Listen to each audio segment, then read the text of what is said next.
താണ്ഡവമാടുന്ന ഈ ആധുനിക കാലത്ത് പീഡനങ്ങളും കൊലപാതകങ്ങളുടെ വാർത്തകളും അതിന് പിന്നിലെ പ്രചോദനവും ലഹരിയാണെന്നറിയുമ്പോൾ നമുക്കൊന്നിക്കാം ലഹരിക്കെതിരെ.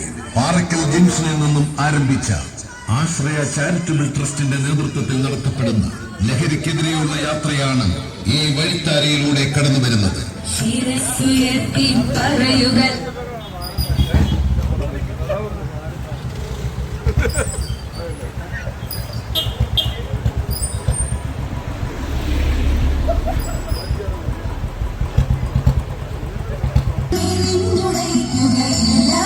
ബഹുമാന്യരെ, കട്ടച്ചിറ പാറക്കൽ ജംഗ്ഷനിൽ നിരവധി വർഷങ്ങളായി വേദനിക്കുന്നവർക്ക് സ്നേഹസ്പർശമായി പ്രവർത്തിക്കുന്ന ആശ്രയ ചാരിറ്റബിൾ ട്രസ്റ്റിന്റെ നേതൃത്വത്തിൽ നടത്തപ്പെടുന്ന ലഹരി വിരുദ്ധ റാലിയാണ് ഇതുവഴി കടന്നുവരുന്നത്.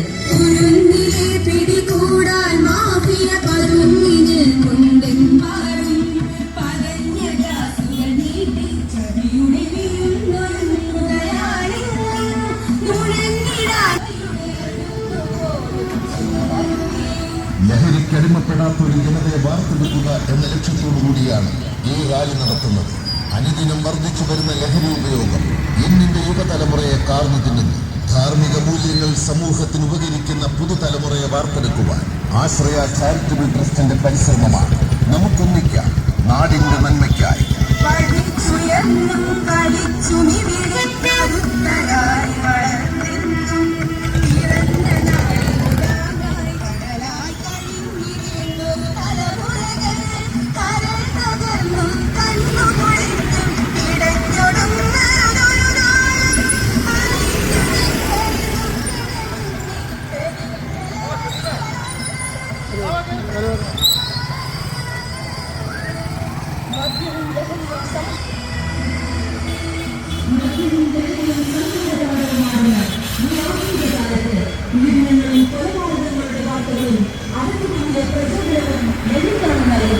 നമുക്കൊന്നിക്കാം ലഹരിക്കെതിരെ. പാറക്കൽ ജംഗ്ഷനിൽ നിന്നും ആരംഭിച്ച ആശ്രയ ചാരിറ്റബിൾ ട്രസ്റ്റിന്റെ നേതൃത്വത്തിൽ നടത്തപ്പെടുന്ന ലഹരിക്കെതിരെയുള്ള യാത്രയാണ് ഈ വഴി കടന്നുവരുന്നത്.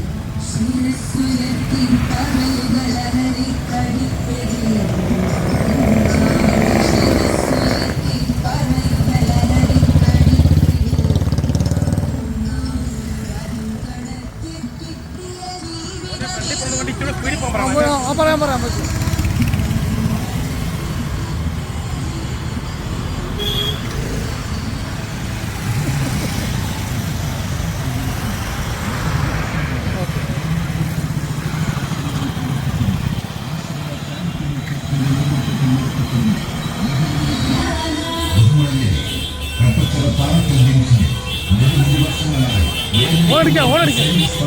പ്രവർത്തിക്കുന്ന ആശ്രയ ചാരിറ്റബിൾ ട്രസ്റ്റിന്റെ നേതൃത്വത്തിൽ നടത്തപ്പെടുന്ന ലഹരി വിരുദ്ധ റാലിയാണ് ഇതുവഴി കടന്നു വരുന്നത്.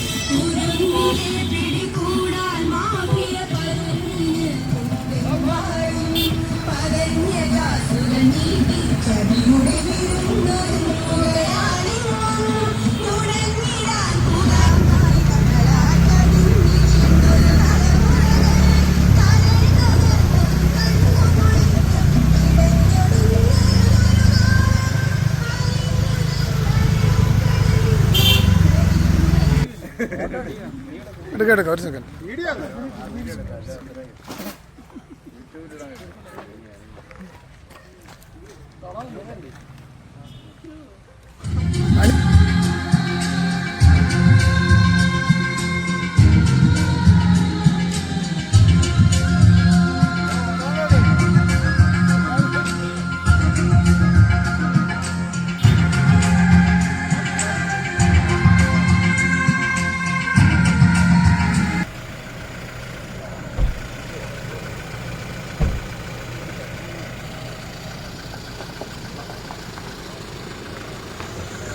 യോഗത്തിന് സ്വാഗതം ആശംസിക്കുന്നതിനായി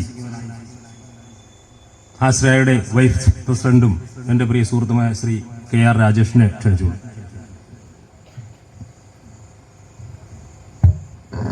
ഇവിടെ കൂടിയിരിക്കുന്ന വേദിയിലും സദസ്സിലും ഇരിക്കുന്ന എല്ലാ വിശിഷ്ട വ്യക്തികൾക്കും എൻ്റെ നമസ്കാരം. കഴിഞ്ഞ 11 വർഷങ്ങളായി കട്ടച്ചിറ പാറയ്ക്കൽ ജംഗ്ഷനിൽ പ്രവർത്തിക്കുന്ന നിരവധി ജീവകാരുണ്യ പ്രവർത്തനങ്ങൾ ഏറ്റെടുത്തുകൊണ്ട് കട്ടച്ചിറയുടെ സാമൂഹിക സാംസ്കാരിക രംഗങ്ങളിൽ അതിൻ്റേതായ വ്യക്തിത്വം പതിപ്പിച്ചുകൊണ്ട് പ്രവർത്തിച്ചു വരുന്ന സംഘടനയാണ് നമ്മുടെ ആശ്രയ ചാരിറ്റബിൾ ട്രസ്റ്റ്. നിരവധി പേർക്ക് ചികിത്സാ സഹായങ്ങൾ നൽകിയും അതുപോലെ അശരണർക്ക് വേണ്ടി പ്രവർത്തിച്ചും നമ്മുടെ സംഘടന അതിൻ്റെ വ്യക്തിമുദ്ര പതിപ്പിച്ചു കഴിഞ്ഞിരിക്കുന്നു. കഴിഞ്ഞ 2018-ലുണ്ടായ പ്രളയത്തിൽ നമ്മൾ സഹായവുമായി ചെങ്ങന്നൂർ പ്രവർത്തിക്കാൻ ഇടയായി. ഇത്തരത്തിലുള്ള സാമൂഹിക പ്രവർത്തനങ്ങൾ കഴിഞ്ഞ കുറേ കാലങ്ങളായി നമ്മുടെ സംഘടന ഏറ്റെടുത്ത് വരികയാണ്. അതിൻ്റെയൊക്കെ ഒരു തുടർച്ചയായിട്ടാണ് ഇന്ന് നമ്മൾ സംഘടിപ്പിച്ചിരിക്കുന്ന ഈ ലഹരി വിരുദ്ധ റാലിയും അതുപോലെ ഈ ലഹരി വിരുദ്ധ ക്ലാസും ഒക്കെ നടക്കുന്നത്. നമുക്കറിയാം, ലഹരിയുടെ ഉപയോഗം അനുദിനം വർദ്ധിച്ചുകൊണ്ടിരിക്കുന്ന ഒരു കാലഘട്ടമാണിത്.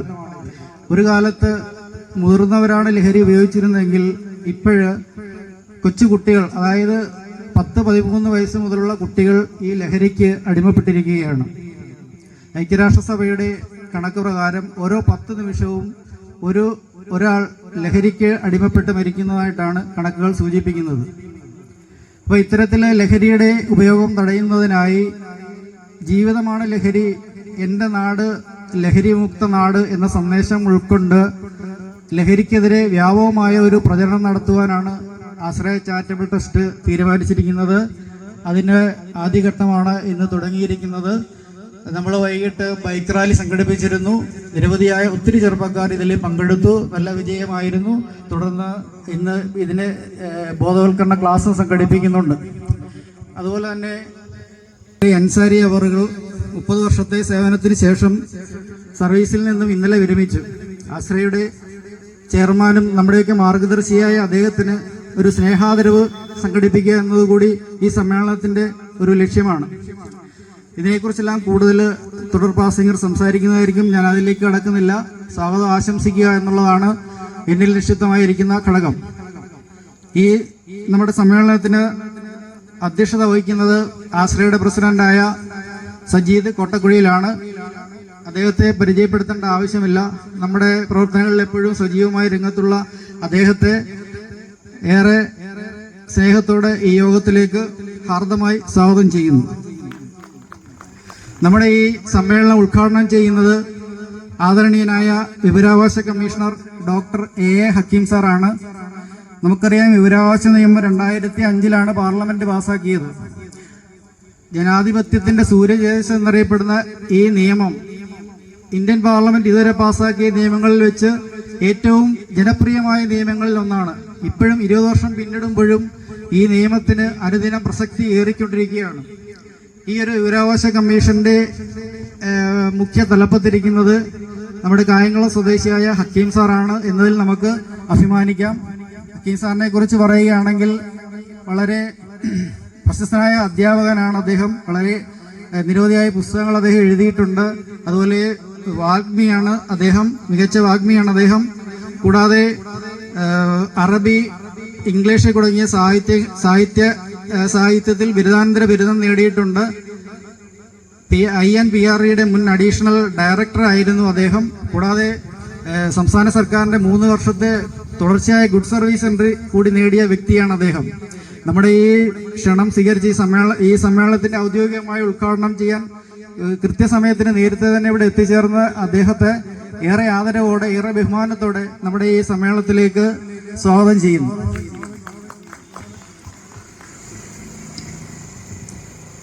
കൂടാതെ ഇന്ന് നമ്മൾ സ്നേഹാദരവർപ്പിക്കുന്ന ശ്രീ അൻസാരി PH അവറുകൾ, നമുക്കറിയാം, ആശ്രയയുടെ നെടുന്തൂണാണ് അദ്ദേഹം.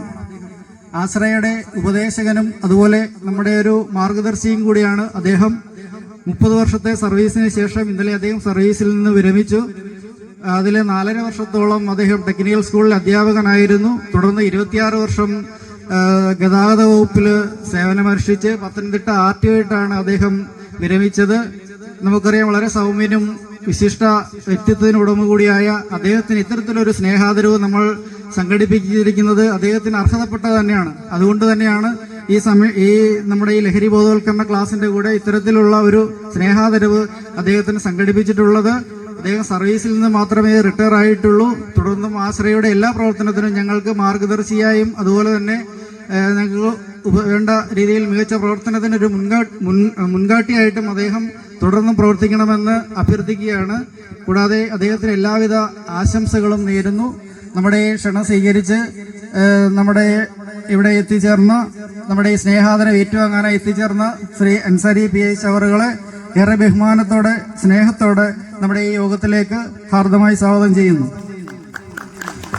തുടർന്ന് ആശംസകൾ അറിയിക്കുന്നത് നമ്മുടെ വാർഡ് മെമ്പറായ ശ്രീ അജയ് കുമാറാണ്. അജയ് കുമാർ അതുപോലെ തന്നെ 16ാം ward member Shri Shaiju care ആണ്. രണ്ടുപേരും എത്തിച്ചേർന്നിട്ടില്ല, എത്തിച്ചേർന്നുവെന്ന് വിചാരിക്കുന്നു. ലഹരി വിരുദ്ധ ക്ലാസ് എടുക്കുന്നത് ശ്രീ സന്തോഷ് വിചാരയാണ്. അദ്ദേഹത്തെക്കുറിച്ച് പറയുകയാണെങ്കിൽ അദ്ദേഹം കഴിഞ്ഞ 28 വർഷമായി അധ്യാപകനാണ്. അതുപോലെ കൺസൾട്ടന്റ് സൈക്കോളജിസ്റ്റ് ആൻഡ് ട്രെയിനറാണ്. കൗൺസിലിംഗിൽ വർഷങ്ങളായിട്ട് ക്ലാസ് എടുത്തുകൊണ്ടിരിക്കുന്നതാണ്. നിങ്ങൾക്കൊക്കെ അറിയാം, സ്കൂളുകളിലും കോളേജുകളും ഒക്കെ മിക്കവാറും ക്ലാസ് എടുക്കുന്ന വ്യക്തിയാണ് അദ്ദേഹം. നമ്മുടെ നാട്ടുകാരൻ കൂടിയാണ്. പുള്ളിക്കണക്ക് ഗായത്രി സ്കൂളിന് സമീപത്താണ് അദ്ദേഹം താമസിക്കുന്നത്. അപ്പം നമ്മൾ ഫോൺ വിളിച്ചപ്പോൾ തന്നെ അദ്ദേഹം നമ്മുടെ ക്ഷണം സ്വീകരിക്കുകയും കൃത്യസമയത്ത് തന്നെ ഇവിടെ എത്തിച്ചേരുകയും ചെയ്തു. ഇപ്പോൾ അദ്ദേഹം തലവടി AE ആയിട്ട് സർവീസിൽ തുടർന്നു വരുന്നു. അദ്ദേഹത്തിന് ഏറെ സന്തോഷത്തോടെ ബഹുമാനത്തോടെ നമ്മുടെ ഈ സമ്മേളനത്തിലേക്ക് സ്വാഗതം ചെയ്യുന്നു. കൂടാതെ നന്ദി അറിയിക്കുന്ന ശ്രീ ഹരിദാസ് ആശ്രയ സെക്രട്ടറിയാണ്. അദ്ദേഹത്തെക്കുറിച്ചും കൂടുതലായി പരിചയപ്പെടുത്തേണ്ട കാര്യമില്ല. അദ്ദേഹത്തെയും ഈ യോഗത്തിലേക്ക് ഹാർദമായി സ്വാഗതം ചെയ്യുന്നു. കൂടാതെ ഇവിടെ കൂടിയിരിക്കുന്ന എല്ലാ നല്ലവരായ നാട്ടുകാരെയും ആശ്രയ പ്രവർത്തകരെയും നമ്മുടെ ഈ സമ്മേളനം കേൾക്കുന്ന എല്ലാവരെയും മുഴുവൻ ആൾക്കാരെയും ആശ്രയ ചാരിറ്റബിൾ ട്രസ്റ്റിന്റെ പേരിൽ ഹാർദമായി സ്വാഗതം ചെയ്തുകൊണ്ട് നിർത്തുന്നു. നമസ്കാരം. ഈ യോഗത്തിന് സ്വാഗതം ആശംസിച്ച ആശ്രയയുടെ വൈസ് പ്രസിഡന്റും എൻ്റെ പ്രിയ സുഹൃത്തുമായ ശ്രീ KR രാജേഷ്, ഈ യോഗം ഉദ്ഘാടനം ചെയ്യുവാനുമായി നമ്മുടെ പ്രിയങ്കരനായ അൻസാരി ആദരിക്കാനുമായി ഇവിടെ എത്തിച്ചേർന്നിട്ടുള്ള സംസ്ഥാന വിവരാവകാശ കമ്മീഷണർ ബഹുമാന്യനായ ശ്രീ ഡോക്ടർ A. ഹക്കീം അവർകൾ, നമ്മുടെ ആദരവ് ഏറ്റുവാങ്ങുന്നതിനായി ഇവിടെ എത്തിയിട്ടുള്ള നമ്മുടെ പ്രിയപ്പെട്ട പ്രിയങ്കരനായ ശ്രീ അൻസാരി,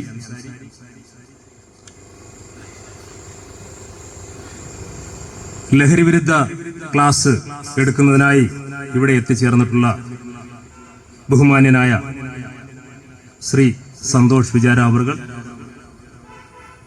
ആശംസകൾ നേരുവാനായി ഇവിടെ എത്തിച്ചേരാമെന്ന്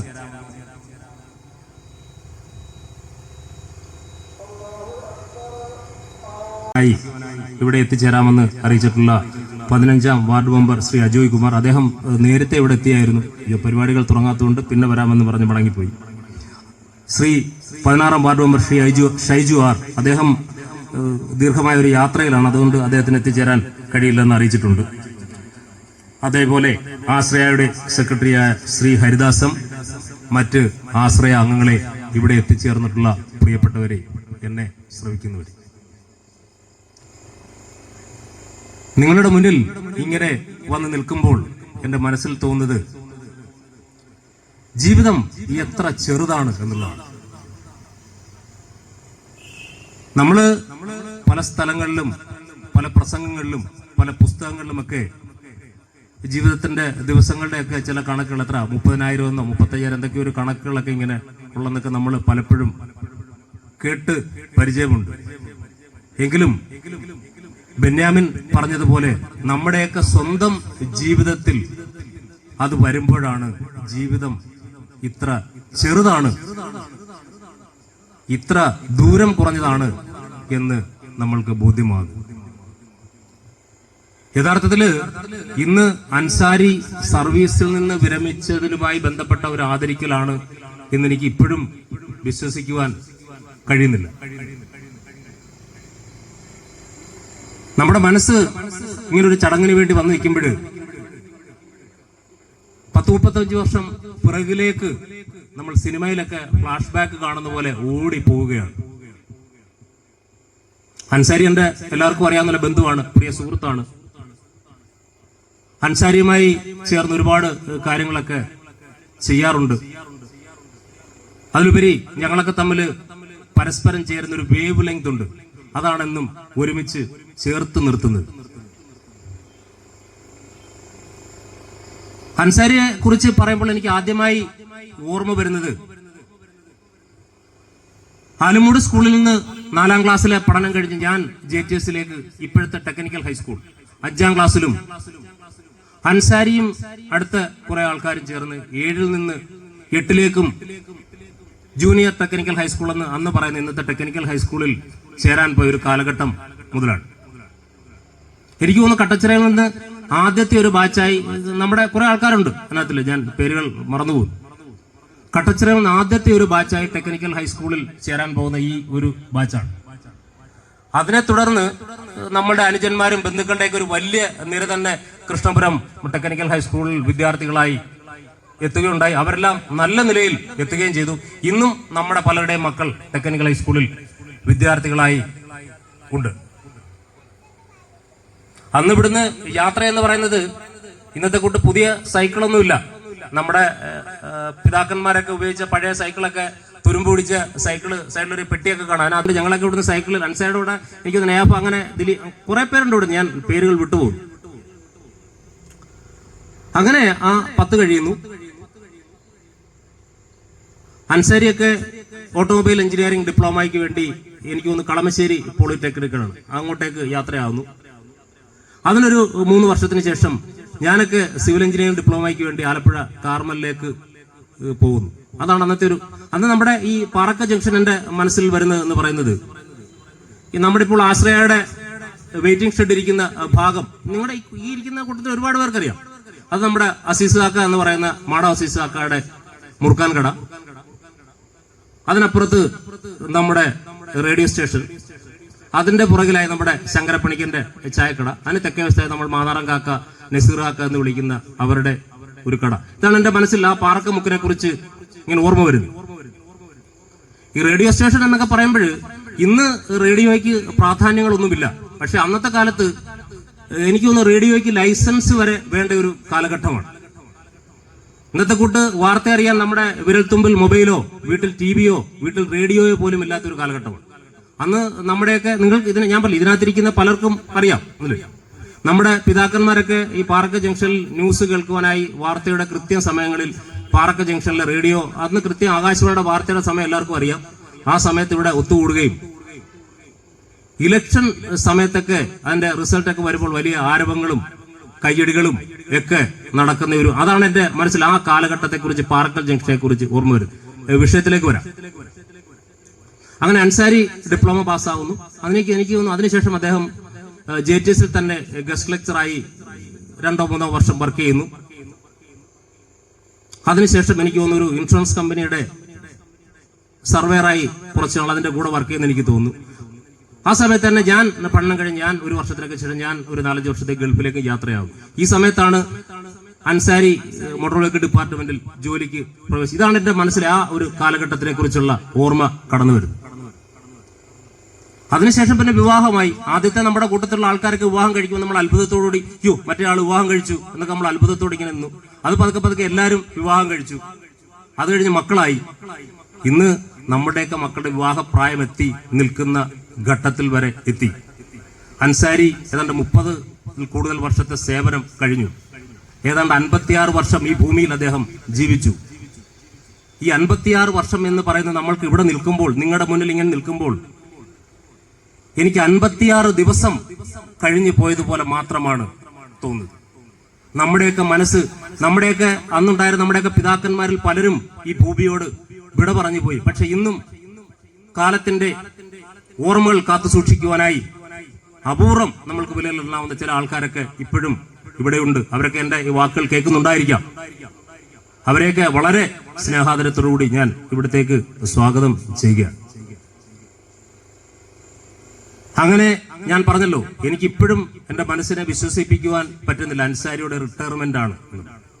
അതിന്റെ കാരണം എന്ന് പറയാൻ രണ്ട് കാരണങ്ങളാണ്. ഒന്ന്, നമ്മളൊക്കെ സ്കൂളിൽ പഠിക്കുന്ന കാലഘട്ടത്തിൽ അന്ന് റിട്ടയർ ആകുന്ന അധ്യാപകരുടെ ഒരു മുഖം നമ്മുടെ മനസ്സുണ്ട്. എന്റെ ഓർമ്മയിൽ നമ്മുടെ ആലുമൂട് സ്കൂളിൽ 4ാം ക്ലാസ്സിൽ നമ്മളെ പഠിപ്പിച്ച KPSC സുലോചനയുടെ ഒരു സഹോദരൻ, ഒരു കൃഷ്ണൻകുട്ടി സാറുണ്ട്. ഈ കൂട്ടത്തിൽ ഇരിക്കുന്ന എല്ലാവർക്കും അറിയായിരിക്കും. അദ്ദേഹം ആ ഒരു പെൻഷൻ ആകുന്ന ഒരു സമയത്ത് എന്റെ രൂപം എനിക്ക് ഓർമ്മയുണ്ട്, ഇപ്പോഴും എന്റെ മനസ്സിലുണ്ട്.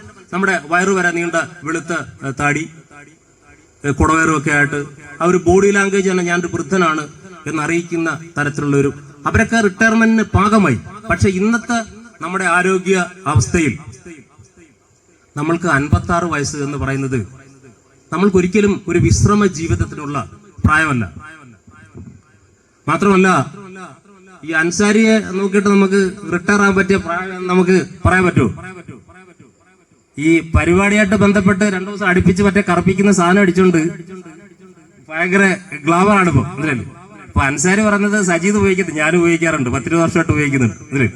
അന്നേരം അതാണ് അതിന്റെ ഒരു അവസ്ഥ എന്ന് പറയുന്നത്. അന്നേരം അൻസാരിയോട് എനിക്ക് പറയാനുള്ളത്, ഞാൻ പറഞ്ഞല്ലോ അദ്ദേഹം അധ്യാപകനായി, ഇൻഷുറൻസ് കമ്പനിയുടെ സർവേയറായി, ഇതിനൊക്കെ ഇടയിൽ ഒരു ചെറിയ ഗ്യാപ്പ് ഉണ്ടായി. ഇപ്പോൾ അതുപോലെ തന്നെ ഒരു മേഖലയിൽ ജോലി കഴിഞ്ഞ് അടുത്ത അദ്ദേഹത്തിന്റെ മേഖലയിലേക്ക് പോകുവാനുള്ള ഒരു ഇടവേളയായി മാത്രം ഇതിനെ കാണുക.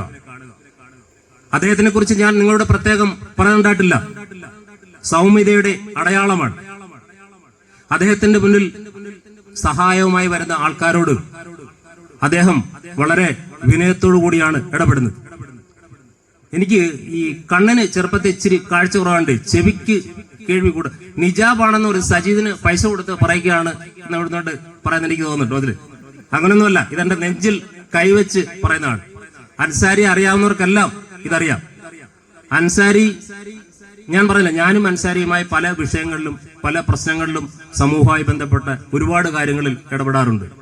എന്നെ സംബന്ധിച്ച് എനിക്ക് ചില വിഷയങ്ങളൊക്കെ ചില പറയുമ്പോൾ ചില കാര്യങ്ങൾ ഞാൻ ഇച്ചിരി ദേഷ്യത്തോടുകൂടി മറുപടി പറയുന്നൊരു, ഞാൻ അങ്ങനത്തെ ഒരാളായിപ്പോയി. പക്ഷെ അൻസാരിയെ സംബന്ധിച്ച് ആ സമയത്തും ഒരു ചിരിയോടുകൂടി അത് കേട്ടിരിക്കാനുള്ള ഒരു മനസ്സ്, ഇനി അദ്ദേഹത്തിനെ ആക്ഷേപിക്കുന്നതാണെങ്കിൽ പോലും അത് ഒരു ചെറു പുഞ്ചിരിയോടുകൂടി കേട്ടിരിക്കാനുള്ള മനസ്സ് ഉള്ള ഒരു വ്യക്തിത്വത്തിന് ഉടമയാണ് അദ്ദേഹം.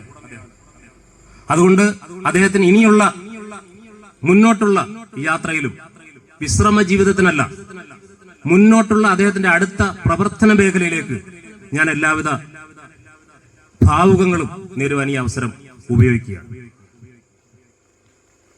അതോടൊപ്പം തന്നെ ഞാൻ അവസാനിപ്പിക്കുകയാണ്.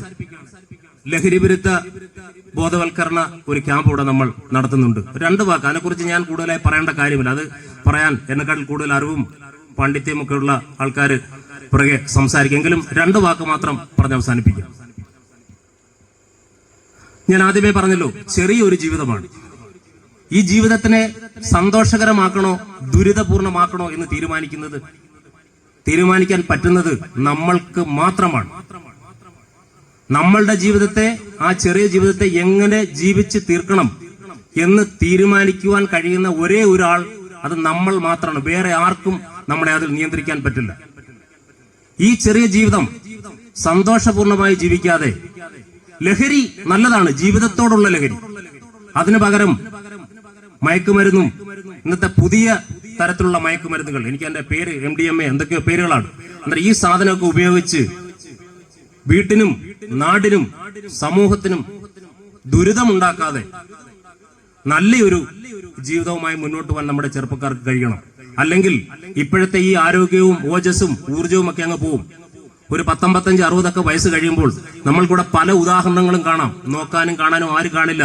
റോഡിൽ അലഞ്ഞു തിരിഞ്ഞ് വഴിയിൽ നോക്കാനാടില്ലാതെ ഏതെങ്കിലും ഒരു വഴിവക്കിൽ ഒരു ദിവസം ജീവിതം അവസാനിച്ച് കടന്നു പോകേണ്ടി വരും. എന്തിനാണ് ദൈവം നമ്മൾക്ക് തന്ന മനോഹരമായ ഒരു ജീവിതത്തെ അങ്ങനെ ആർക്കും വേണ്ടാതെ, ആർക്കും ഉപയോഗമില്ലാതെ നശിപ്പിച്ചു കളയുന്നത്? അതുകൊണ്ട് നമ്മുടെ ഏരിയയിൽ, നമ്മുടെ സ്ഥലത്ത് എന്റെ അറിവിൽ അങ്ങനെ വളരെ ഒരുപാട് ആൾക്കാർ നമ്മൾ ലഹരി ഉപയോഗിക്കുന്നവരായിട്ടുള്ളതായിട്ട് എനിക്ക് തോന്നാറില്ല. എങ്കിലും ലഹരി ഉപയോഗം സമൂഹത്തിനും നമ്മൾക്കും നാശമാണ് എന്നുള്ള തിരിച്ചറിവ് നമ്മൾക്കെല്ലാവർക്കും ഉണ്ടാകണം എന്ന് മാത്രം ആശംസിച്ചുകൊണ്ട് നമ്മുടെ ഇന്നിവിടെ ആദരിക്കുന്ന അൻസാരിക്ക് എല്ലാവിധ വിജയാശംസകളും നേർന്നുകൊണ്ട് ഞാൻ എന്റെ വാക്കുകൾ നിർത്തുന്നു. നന്ദി, നമസ്കാരം, ജയ് ഹിന്ദ്. അടുത്തതായി ഈ യോഗം ഉദ്ഘാടനം ചെയ്യുന്നതിന് വേണ്ടി വിവരാവകാശ കമ്മീഷൻ ശ്രീ ഡോക്ടർ എ ഹക്കീം അവരെ ക്ഷണിച്ചു.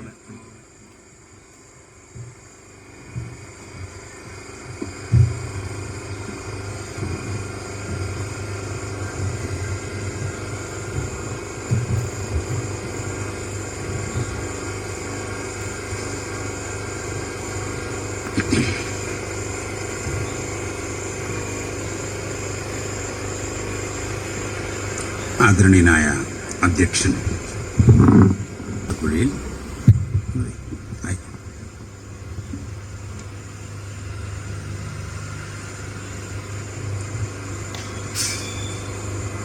ഏറെ പ്രിയങ്കരനായ ശ്രീ അൻസാരി PH, പ്രിയപ്പെട്ട രാജേഷ്, ലഹരി വിരുദ്ധ ക്ലാസ് നടത്തുന്ന ശ്രീ സന്തോഷ് വിചാര, ശ്രീ ഹരിദാസ്, ഏറെ പ്രിയങ്കരായ ദിലീപ്, ഷാജി, എൻ്റെ സുഹൃത്തുക്കളെ, വളരെ സന്തോഷമുണ്ട് ഇങ്ങനെ ഒരു ചടങ്ങിൽ പങ്കെടുക്കാൻ.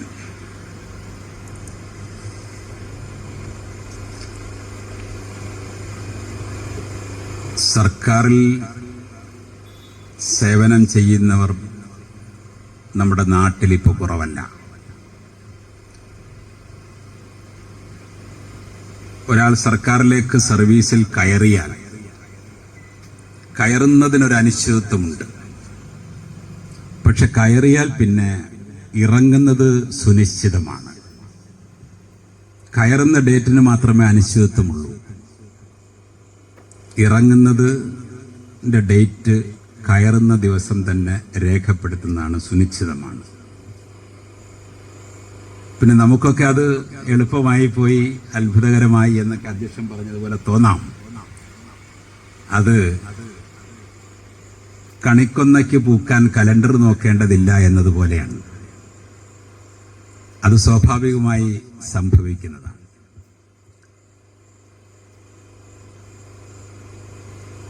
അൻസാരിക്ക് കിട്ടിയിട്ടുള്ളൊരു ഭാഗ്യം 3 പതിറ്റാണ്ട് പൂർണ്ണമായും സർക്കാർ സേവനം ചെയ്യാൻ കഴിഞ്ഞു എന്നതാണ്. ഞാൻ മനസ്സിലാക്കിയെടുത്തോളം അൻസാരിക്ക് മോസ്റ്റ് ഫിറ്റിംഗ് ആയിട്ടുള്ളതൊരു അധ്യാപന ജോലിയായിരുന്നു. ഒരു യൂണിഫോമിന്റെ കാർക്കശ്യത്തിന്റെ സ്വഭാവക്കാരനല്ല. നമ്മൾ മനസ്സിലാക്കേണ്ടുന്ന കാര്യം, വിരളമല്ലാതെ സമൂഹത്തിൽ ദൈനംദിനമെന്നോണം സംഭവിക്കുന്ന ഈ വിരമിക്കലുകൾക്കിടയിൽ താൻ വളർന്നു വന്ന, താൻ ജീവിച്ച തന്റെ സമൂഹം താൻ വിരമിക്കുമ്പോൾ തന്നെ വീണ്ടും ഏറ്റെടുക്കാൻ കാത്തിരിക്കുന്നു എന്ന സ്നേഹം തുളുമ്പുന്ന നിമിഷങ്ങളെ ആണ് നമ്മൾ തിരിച്ചറിയേണ്ടത്. അങ്ങനെ ഏറെ പേരെയൊന്നും സമൂഹം ഇതുപോലെ വേദി കെട്ടി സ്നേഹിക്കുന്നില്ല, ആദരിക്കുന്നില്ല എന്നത് സവിശേഷമായി ആയ കാര്യമാണ്. ആദരവുകളെല്ലാം നമ്മളെ കൂടുതൽ വിനയാന്വിതരാക്കേണ്ടതാണ്. ഓരോ വ്യക്തിയും ആദരിക്കപ്പെടുമ്പോ, അഭിനന്ദിക്കപ്പെടുമ്പോ അദ്ദേഹം തിരിച്ചറിയണം, ഈ സമൂഹം എന്നെ കൂടുതൽ പ്രതീക്ഷയോടെ സ്വീകരിക്കുകയാണ്. അവർക്ക് വേണ്ടി എന്തൊക്കെയോ എനിക്കിനിയും ചെയ്യാൻ കഴിയുമെന്ന് സമൂഹം പ്രതീക്ഷിക്കുകയാണ്, ആഗ്രഹിക്കുകയാണെന്ന്. പ്രിയപ്പെട്ട PH അൻസാരിയുടെ കഴിഞ്ഞകാല പ്രവർത്തനങ്ങൾ ഇത്തരം ചുമതലകൾ കൂടുതൽ ഗൗരവത്തോടെ ഏറ്റെടുക്കാൻ അദ്ദേഹത്തിന് കഴിയും എന്ന ചരിത്രമാണ് അവരുടെ മുന്നിൽ, നമ്മുടെ മുന്നിലുള്ളത്. ഒരു സർക്കാർ ഉദ്യോഗസ്ഥനെ സംബന്ധിച്ച് കലണ്ടറുകളുടെ അക്കപ്പെരുക്കങ്ങൾക്കപ്പുറത്ത്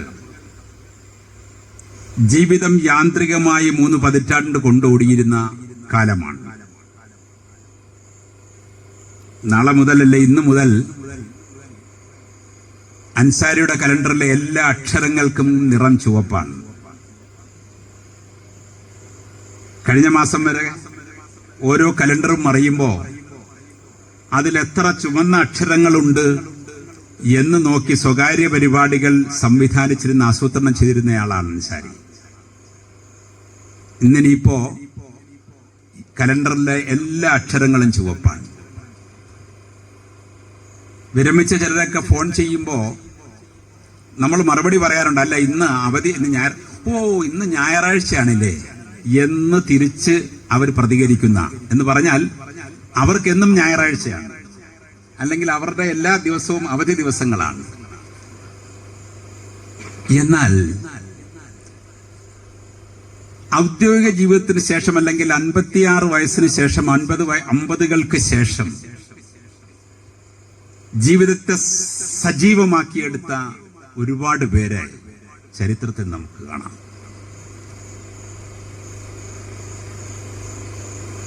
ഇന്ത്യയിലെ നരസിംഹറാവു എന്ന് ഉണ്ടായിരുന്ന പ്രധാനമന്ത്രി, അയാളെ നമ്മുടെ രാജ്യം അറിഞ്ഞത്, ലോകമറിഞ്ഞത് 70 വയസ്സിന് ശേഷം.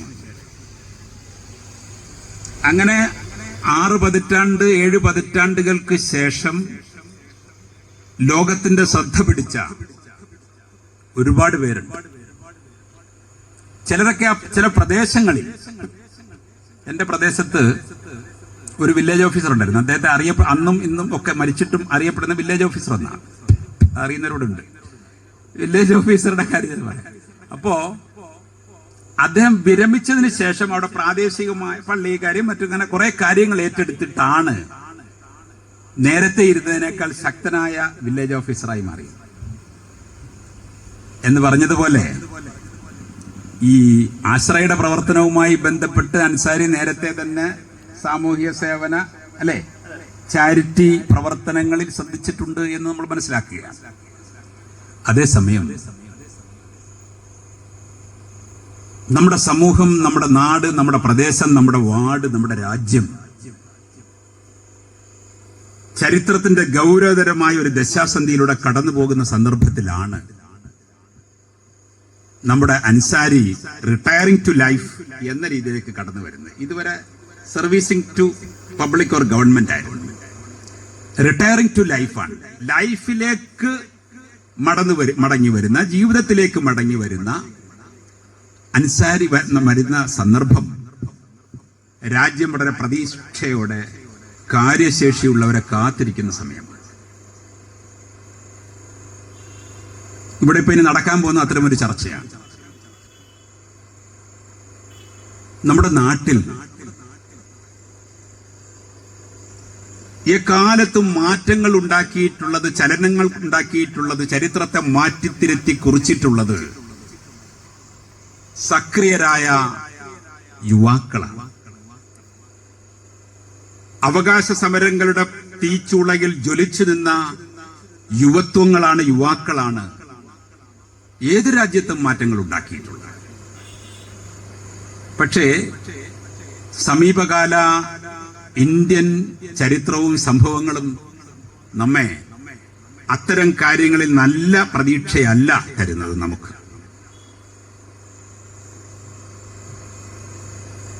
ഉത്തരവാദിത്വങ്ങൾ ഏറ്റെടുക്കാത്ത, ജീവിതത്തെ ഗൗരവമായി കാണാത്ത, ഒരുതരം ഉന്മത്തത പിടിച്ച അല്ലെങ്കിൽ മത്തു പിടിച്ച ഒരു യുവതയാണ് ഇങ്ങനെ ഒഴുകി ഒഴുകി ജീവിതം തീർക്കാൻ ഇപ്പോ മുകളിലേക്ക് വന്നുകൊണ്ടിരിക്കുന്നത്. അവരെ ആ അവസ്ഥയിലേക്ക് കൊണ്ടെത്തിച്ചതിൽ അവർ മാത്രമാണ് ഉത്തരവാദികളെന്ന് പറയുവാനുള്ള മൗഢ്യം എനിക്കില്ല. നമ്മുടെ തുറമുഖങ്ങളിൽ, നമ്മുടെ റെയിൽവേ സ്റ്റേഷനുകളിൽ, നമ്മുടെ പോർട്ടുകളിൽ, സീപോർട്ടുകളിൽ, എയർപോർട്ടുകളിൽ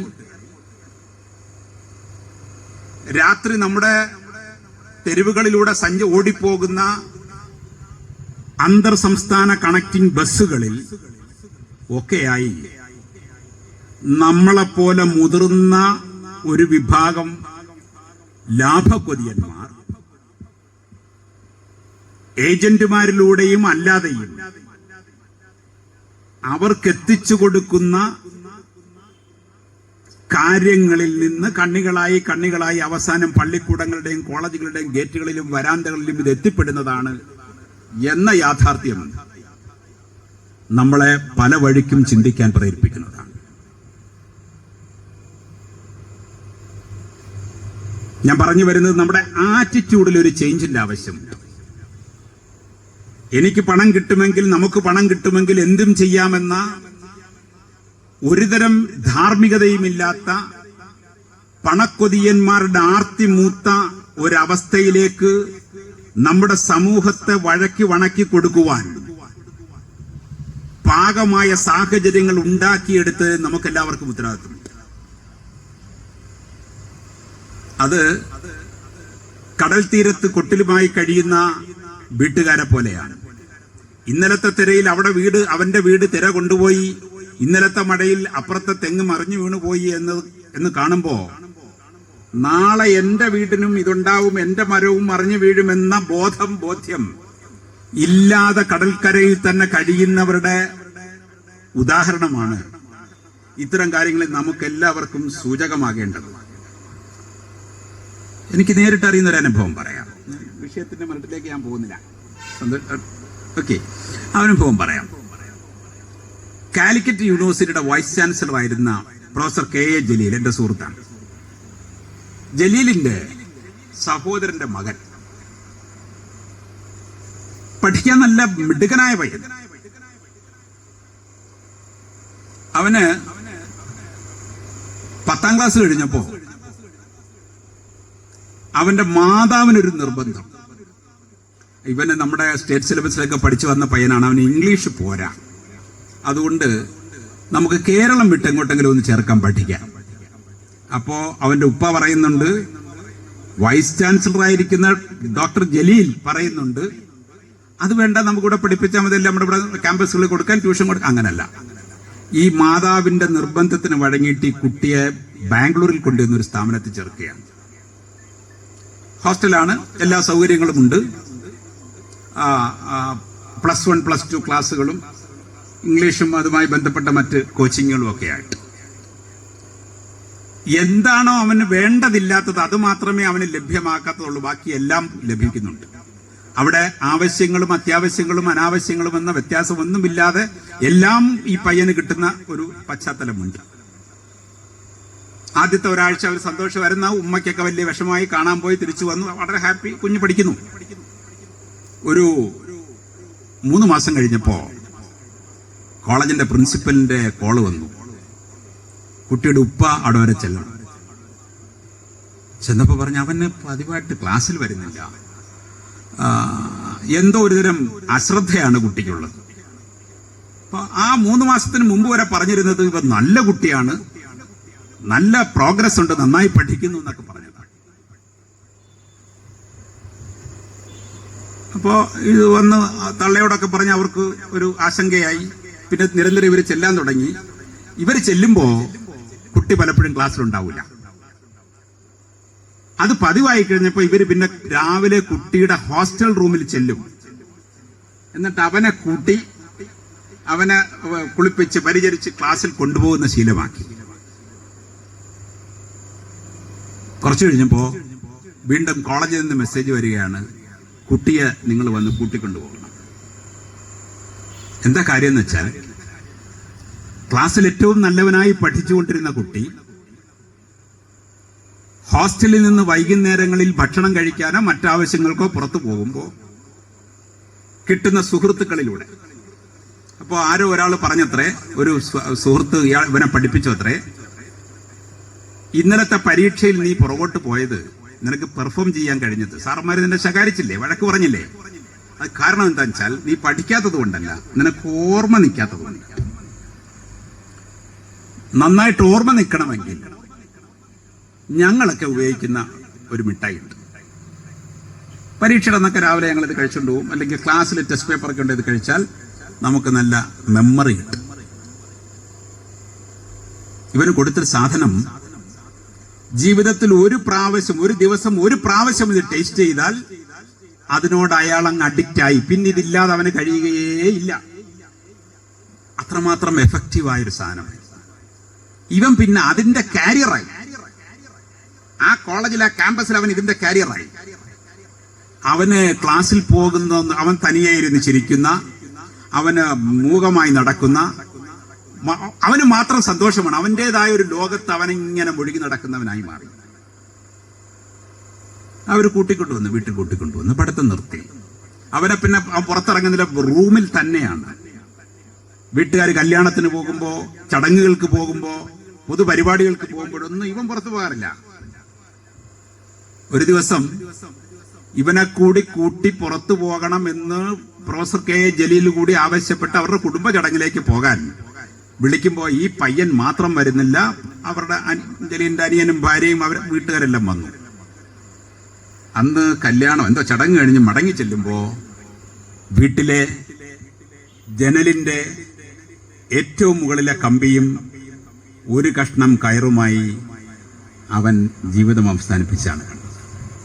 ഇത് കഥ പറഞ്ഞതല്ല, ഉദാഹരണം പറഞ്ഞതല്ല.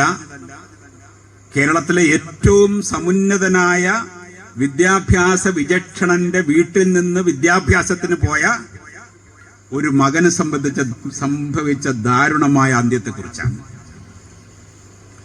അവിടേക്ക് ഈ കുഞ്ഞിനെ കൊണ്ട് എത്തിച്ചത് അതിനുള്ള എന്തൊക്കെ കണ്ണുകൾ, എന്തൊക്കെ സാഹചര്യങ്ങൾ ഉണ്ടായിട്ടുണ്ടാവും എന്ന് നമ്മൾ മനസ്സിലാക്കണം.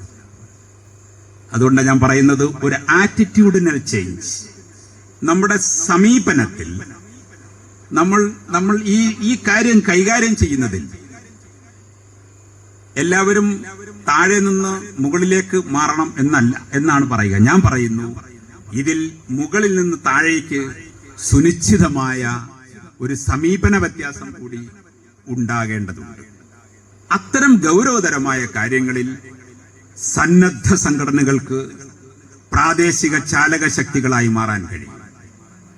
അത്തരമൊരു സന്നദ്ധ സംഘടന പ്രസിഡന്റ് പദവിയിലാണ്, അല്ലെങ്കിൽ മുഖ്യ ഭാരവാഹിയുടെ പദവിയിലാണ്, ഉപദേശകന്റെ പദവിയിലാണ്, അല്ലെങ്കിൽ പുതിയ മുഖ്യ കൈകാര്യകർത്താവിന്റെ പദവിയിലുള്ളയാളാണ് നമ്മുടെ അൻസാരി. ഞാൻ ആഗ്രഹിക്കുന്നത്, പ്രതീക്ഷിക്കുന്നത്, പ്രാർത്ഥിക്കുന്നത് ഈ പ്രദേശത്തെ വൈയക്തികവും സാമൂഹികവും സാംസ്കാരികവുമായ മാറ്റത്തിന്, സംശുദ്ധമായൊരു മാറ്റത്തിന്, അങ്ങനെ ചാലകശക്തിയാകുവാൻ ഈ ആശ്രയെ കൂടുതൽ കരുത്തോടെ മുന്നോട്ട് കൊണ്ടുപോവുക എന്ന ദൗത്യം വളരെ അനായാസം കൈകാര്യം ചെയ്യുവാൻ അൻസാരിക്ക് കഴിയും. അങ്ങനെ കഴിയുന്ന ചെറിയ ചെറിയ കൂട്ടായ്മകൾക്ക് രാജ്യം നേരിടുന്ന ഈ വലിയ വിപത്തിന്റെ ഭീതിയെ അകറ്റുവാനും പോസിറ്റീവായ റിസൾട്ടുകളിലേക്ക്, മാറ്റത്തിലേക്ക് സമൂഹത്തെ കൊണ്ടുവരാനും കഴിയും. അങ്ങനെ ആകട്ടെ എന്ന് ആഗ്രഹിച്ചുകൊണ്ട്, ആശംസിച്ചുകൊണ്ട്, ഇന്ന് മുതൽ ഈ പറഞ്ഞതുപോലെ ഔദ്യോഗികതയുടെ ഹാവഭാവങ്ങളൊന്നുമില്ലാത്ത സ്വതന്ത്രമായ വ്യക്തി ജീവിതത്തിലേക്ക് മടങ്ങി വന്നിട്ടുള്ള പ്രിയപ്പെട്ട PH അൻസാരിയെ ഈ പ്രദേശത്തുകാർക്ക് വേണ്ടി, ഈ നാട്ടിലുള്ളവർക്ക് വേണ്ടി, ഈ സംഘടനയ്ക്ക് വേണ്ടി മുക്തകണ്ഠം പ്രശംസിക്കുവാൻ ഞാൻ ഈ സന്ദർഭം വിനിയോഗിച്ചുകൊണ്ട് ഈ മഹത്തായ ചടങ്ങ് ഉദ്ഘാടനം ചെയ്തതായി അറിയിച്ചുകൊണ്ട് നിർത്തട്ടെ. ജയ് ഹിന്ദ്. ഡോക്ടർ എ ഹക്കീം അവരെ ക്ഷണിച്ചു.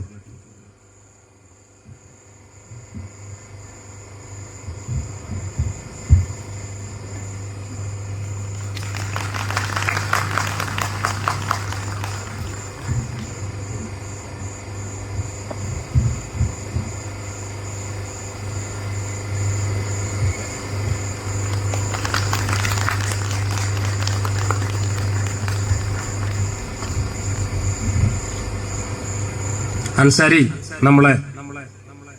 നമ്മളോട് സംസാരിക്കുന്നതാണ്. അതിനെ അദ്ദേഹത്തെ ക്ഷണിച്ചോളൂ.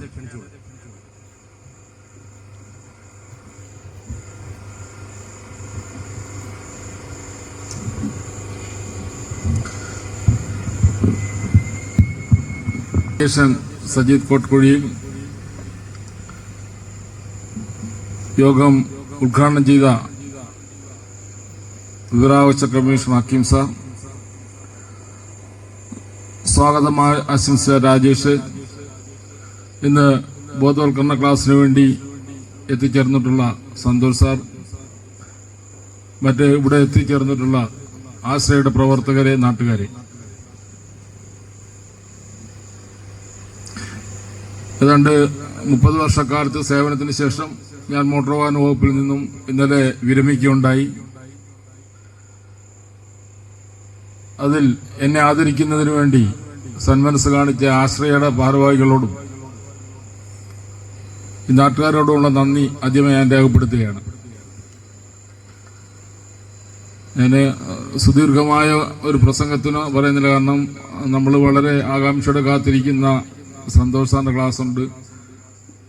ഹക്കീം സാറ് നമ്മുടെ ഇന്നത്തെ കാലഘട്ടത്തിനെ കുറിച്ച് നല്ല ഒരു പ്രസംഗമാണ് ഇവിടെ കാഴ്ചവെച്ചത്. ഹക്കീം സാറിനെ ഞാൻ കൊല്ലത്ത് AME ആയിട്ട് വർക്ക് ചെയ്യുന്ന കാലം മുതൽ എനിക്കറിയാവുന്ന ഇൻഫർമേഷൻ ഓഫീസറായിട്ട് കൊല്ലത്ത് കളക്ടറേറ്റിലുണ്ടായിരുന്നു. അതിനുശേഷം ഇപ്പോൾ വിവരാവകാശ കമ്മീഷണറായി. പലപ്പോഴും പലയിടത്തും അഭിമാനത്തോടു കൂടി എൻ്റെ നാട്ടുകാരനാണ് ഇപ്പോഴത്തെ ഒരു വിവരാവകാശ കമ്മീഷൻ എന്നൊക്കെ നമുക്ക് പറയാനൊരു സാഹചര്യം ഉണ്ടായി. ആ പോസ്റ്റിന്റെ വില നിങ്ങൾക്ക് ഏവർക്കും അറിയാമെന്ന് ഞാൻ വിശ്വസിക്കുന്നു. ഇപ്പം എന്നെ പോലെ യൂണിഫോം ധരിച്ച് ഒരു ജില്ലാ ഓഫീസറായൊക്കെ വർക്ക് ചെയ്ത ഒരാള് സമൂഹം അല്ലെങ്കിൽ ഞങ്ങളെപ്പോലുള്ളവർ, എൻ്റെ ബലമല്ല, ഞാനിടുന്ന യൂണിഫോമിന്റെ ബലത്തിൽ ഞങ്ങളൊക്കെ റോഡിലേക്ക് ഇറങ്ങിക്കഴിഞ്ഞാൽ ഞങ്ങളെ പേടിക്കുന്ന, ഞങ്ങൾ പറയുന്ന കാര്യങ്ങൾ അനുസരിക്കുന്ന ഒരു സമൂഹമാണ്. ആ ഞങ്ങളെപ്പോലുള്ളവർ പേടിക്കുന്ന ഒരാളാണ് വിവരാവകാശ കമ്മീഷൻ എന്ന് പറയുന്നത്. നേരത്തെ പറഞ്ഞ പോലെ ഒരു വിവരാവകാശ നിയമം 2005 എന്ന് പറഞ്ഞൊരു നിയമം വന്നു. സർക്കാർ ഉദ്യോഗസ്ഥന്മാർക്ക് ഏറ്റവും കൂടുതൽ ആദ്യകാലങ്ങളിലൊക്കെ വളരെ ബുദ്ധിമുട്ടായിരുന്നു. കാരണം നമ്മൾ ഈ നിയമത്തിനെ കുറിച്ച് അറിയത്തില്ല. ചോദിക്കുന്ന പൊതുജനത്തിന് എന്തും ചോദിക്കാം, അതിന്റെ മറുപടി കൊടുക്കാൻ പറ്റുമോ കൊടുക്കാൻ പറ്റത്തില്ലയോ, അങ്ങനെയൊക്കെയുള്ള ഒത്തിരിയും പ്രശ്നങ്ങൾ. അത് കറക്റ്റായിട്ട് കൊടുത്തില്ലെങ്കിൽ ചോദ്യം ചെയ്യപ്പെടാൻ കമ്മീഷൻ. ഒരു ആള് മറുപടി കൊടുത്തു, അതിനൊരു അപ്പീൽ വന്നു, അതും കൊടുത്ത് തെറ്റായാൽ വിവരാവകാശ കമ്മീഷൻ നമ്മൾ എവിടെ വിളിപ്പിച്ചാലും അവിടെ പോയി അവിടെ മുമ്പിൽ നിന്ന് അവർ പറയുന്ന കാര്യങ്ങൾ നമ്മൾ കേൾക്കുകയും നമ്മളെ ശിക്ഷിക്കാനൊക്കെയുള്ള അധികാരമുള്ള ഒരു പോസ്റ്റാണ്. അപ്പം അങ്ങനെ ഒരു പോസ്റ്റിലാണ് നമ്മുടെ ഹക്കീം സാർ വർക്ക് ചെയ്യുന്നത്. ഇവിടെ എന്നെപ്പറ്റി പറഞ്ഞ എല്ലാ നല്ല വാക്കുകൾക്കും ഞാൻ നന്ദി രേഖപ്പെടുത്തുകയാണ്. ഇന്ന് നമ്മളിവിടെ ഒരു ലഹരി ബോധവൽക്കരണ ക്ലാസ്സാണ് ഇനി നടക്കാൻ പോകുന്നത്. ഏത് ലഹരിയും നമ്മുടെ സമൂഹത്തെ നശിപ്പിക്കുന്ന ഒരു കാര്യമാണ്. ഇപ്പം ലഹരി എന്ന് നമ്മൾ പലപ്പോഴും പറയുമ്പോഴും നമ്മളൊരു മയക്കുമരുന്ന്, മദ്യത്തിനെ മാത്രമാണ് നമ്മൾ ലഹരിയായി കാണുന്നത്. അത് മാത്രമല്ല, ഇന്ന് സമൂഹത്തെ കാണുന്ന പല ലഹരികളുണ്ട്. പ്രേമം, ഇതുപോലെ മദ്യപാനം, മയക്കുമരുന്ന്, അമിതമായ ബൈക്ക് റേസിങ്, അങ്ങനെ ഏതിനോടുമുള്ള ലഹരി അല്ലെങ്കിൽ ഒരു പരിധി വിട്ട് ഏതിനോടുമുള്ള ലഹരി എന്ന് പറഞ്ഞാൽ നമ്മുടെ സമൂഹത്തെ നശിപ്പിക്കുന്നത് തന്നെയാണ്. പലപ്പോഴും അഭിമാനത്തോടുകൂടി പറയുന്ന ഒരു സ്ഥലമാണ് കട്ടച്ചിറ എന്ന് പറയുന്നത്. ജാതിക്കും രാഷ്ട്രീയത്തിനും മതത്തിനും എല്ലാം അതീതമായി ഒരു കൂട്ടായ്മയായി ഒന്നു ചേർന്ന് പോകുന്ന ഒരു സ്ഥലം. ഒരു പക്ഷേ ഈ മയക്കുമരുന്നിന്റെ ഒന്നും അതിപ്രസരം നമ്മുടെ നാട്ടിലേക്ക് വലുതായിട്ട് കടന്നു വരാതിരിക്കുന്നത് നമ്മളെ പോലുള്ളവരുടെ ഒരു കൂട്ടായ്മയാണ്. അതിന് വളരെ കർശനമായി അല്ലെങ്കിൽ നമ്മൾ വളരെ സീരിയസ് ആയിട്ട് എടുക്കേണ്ട ഒരു സാർ സൂചിപ്പിച്ചതുപോലെ വളരെ സീരിയസ് ആയിട്ട് എടുക്കേണ്ട ഒരു കാലഘട്ടമാണ്. കാശിനു വേണ്ടി എന്തും ചെയ്യുന്ന ഒരു സമൂഹം വളർന്നു വന്നുകൊണ്ടിരിക്കുകയാണ്. ഇന്നലെ തന്നെ നിങ്ങൾ ഇന്നലെയൊക്കെ ഫേസ്ബുക്കിലൊക്കെ കണ്ടുകാണ്, ഈ കായംകുളത്ത് ഒരു പമ്പിൽ ഒരു വയസ്സെന്ന ഒരു വൃദ്ധനെ രാത്രി 2 വണ്ടിയിലായിട്ട് 5 പേര് ചെന്ന് പെട്രോൾ അടിച്ചു, 50 രൂപ കണ്ട് പെട്രോൾ അടിച്ച് കാശ് ചോദിച്ചാൽ അവനെ അടിച്ചിട്ട് പോയി കുറച്ച് പോയിട്ട് തിരിച്ചു വന്നിട്ട് വീണ്ടും അവന്റെ ചെരുപ്പ് ഊരിയായിട്ട് അടിക്കാൻ ചവിട്ടും ചെയ്യുന്ന ഒരു വീഡിയോ നമ്മളിവിടെ ചാനൽ ഫേസ്ബുക്കിലൊക്കെ പ്രചരിക്കുന്നുണ്ട്. ബോധമുള്ളവൻ ഒരിക്കലും ചെയ്യത്തില്ല. അപ്പം അവന് ഇതേപോലെ മയക്കുമരുന്ന് മദ്യം ഉപയോഗിച്ച് ഒരു മനുഷ്യൻ മൃഗമായി മാറിയതിന്റെ ഒരു അടയാളമാണ് ആ കാണുന്നത്. അങ്ങനെ നമ്മുടെ മക്കളെ വിടാതിരിക്കണമെങ്കിൽ നമ്മുടെ ഒരു കൂട്ടായ പ്രയത്നം നമുക്ക് ആവശ്യമാണ്. അപ്പം വളരെ ജാഗ്രതയോടുകൂടി ഇതിന്റെ വിപത്തുകൾ ഒരിക്കലും നമുക്ക് ഇവരെയൊന്നും ഭീഷണിപ്പെടുത്തിയൊന്നും മാറ്റാൻ പറ്റത്തില്ല. ഇവരുടെ തോളിൽ കൈയിട്ടുകൊണ്ട് ഇവരുടെ അടുത്ത് സ്നേഹത്തോടുകൂടി പെരുമാറി, അല്ലെങ്കിൽ നമ്മുടെ നാട്ടിൽ ഇതും കൊണ്ട് വന്നാൽ നടക്കത്തില്ല എന്നൊരു ബോധ്യം ഉണ്ടെങ്കിൽ മാത്രമേ ഇങ്ങനെയുള്ളവരുടെ കടന്നുകയറ്റം നമുക്ക് നിയന്ത്രിക്കാൻ പറ്റത്തുള്ളൂ.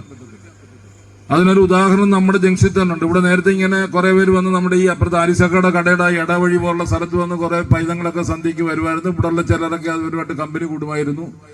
ആ സമയത്ത് ആശ്രയയുടെ നേതൃത്വത്തിൽ ഒരു ക്യാമറ, അന്ന് നമ്മുടെ ഈ ഭാഗത്ത് പൈസ നമ്മുടെ ഇവിടെ ഉള്ള നാട്ടുകാരെല്ലാവരുടെ പിരിച്ച് ക്യാമറ വെച്ചതിന്റെ അടിസ്ഥാനത്തിൽ അവർ പിന്നെ ക്യാമറ വെച്ചു എന്ന് പറഞ്ഞപ്പോൾ ഈ സ്ഥലത്തേക്ക് വരാതായി.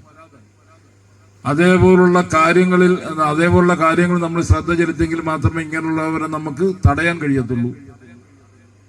അതേപോലെ ഇന്ന് സമൂഹം അനുഭവിക്കുന്ന ഏറ്റവും വലിയൊരു വിപത്താണ് ഈ കുടുംബജീവിതം തകരുക എന്നുള്ളത്. പല കുട്ടികൾക്കും വിവാഹം വേണ്ട, വിവാഹം കഴിച്ചു കഴിഞ്ഞാൽ അവർക്ക് അഡ്ജസ്റ്റ് ചെയ്യാൻ വയ്യ. 1 കൊല്ലം അല്ലെ 2-6 മാസം 1 കൊല്ലം കൊണ്ട് വിവാഹ ബന്ധങ്ങൾ ഏർപ്പെടുത്തിയ, നേരത്തെ സജീവ് സൂചിപ്പിച്ചാൽ ഞങ്ങൾ ഈ ജമാഅത്തുമായിട്ട് ബന്ധപ്പെട്ട് നിൽക്കുന്നത് കൊണ്ട് ഒത്തിരി വിവാഹ ബന്ധങ്ങളുടെ കാര്യങ്ങളിൽ ഞങ്ങൾ പലയിടത്തും ചർച്ചയ്ക്കായിട്ടൊക്കെ പോകേണ്ടി വന്നിട്ടുണ്ട്. നമുക്ക് ബോധ്യപ്പെടുന്ന ഒരു കാര്യം, അഡ്ജസ്റ്റ് ചെയ്യാൻ വയ്യാത്ത കുറെ, പ്രത്യേകിച്ച് വിഷമത്തോട് പറയാം, ആൺപിള്ളേരെക്കാണ് കൂടുതൽ പെൺപിള്ളേരാണ് ഒരു ജീവിതത്തിൽ അഡ്ജസ്റ്റ് ചെയ്യാൻ പറഞ്ഞാൽ പലപ്പോഴും അഡ്ജസ്റ്റ് ചെയ്യാൻ കഴിയാത്ത ഒരു രീതിയിലേക്ക് പോകുന്നതിന്റെ ഫലമായിട്ട് പല കുടുംബങ്ങളും തകരുകയാണ്. അപ്പൊ ഇനിയുള്ള കാലങ്ങളിൽ ഇങ്ങനെയുള്ള കാര്യങ്ങളെക്കുറിച്ച് അവരെ ബോധവൽക്കരണം നടത്തി, അല്ലെങ്കിൽ അവരെ നമ്മുടെ കൂടെ നിർത്തിയില്ലെങ്കിൽ ആ വഴിയിലും നമ്മുടെ കുടുംബം അല്ലെങ്കിൽ അടുത്തൊരു സമൂഹം തകർന്നു പോയിട്ട്, അടുത്തൊരു സമൂഹം ഉണ്ടെങ്കിൽ മാത്രമേ നമുക്കിവിടെ നിലനിൽപ്പുള്ളൂ. അപ്പൊ ഇങ്ങനെയുള്ള കാര്യങ്ങളിൽ നമ്മുടെ സമൂഹത്തിന് ശ്രദ്ധ ഉണ്ടാകണം. അങ്ങനെയുള്ള കാര്യങ്ങളിൽ ഇവിടുത്തെ ഒരു നാട്ടുകാരൻ എന്ന രീതിയിൽ, അത് ആശ്രയയുടെ രീതിയിലായാലും കൻപ്രദേശത്തിന്റെ ഈ നാട്ടുകാരൻ എന്ന രീതിയിലായാലും നിങ്ങളുടെ ഓരോരുത്തരുടെയും കൂടെ ഞാൻ ഉണ്ടാകുമെന്ന് മാത്രം ഈ തരുണത്തിൽ ഉറപ്പ് നൽകിക്കൊണ്ട് ഇവിടെ തന്ന നല്ല വാക്കുകൾക്ക് നന്ദി, സ്വീകരണത്തിന് നന്ദി പറഞ്ഞു നിർത്തുന്നു. നന്ദി, നമസ്കാരം.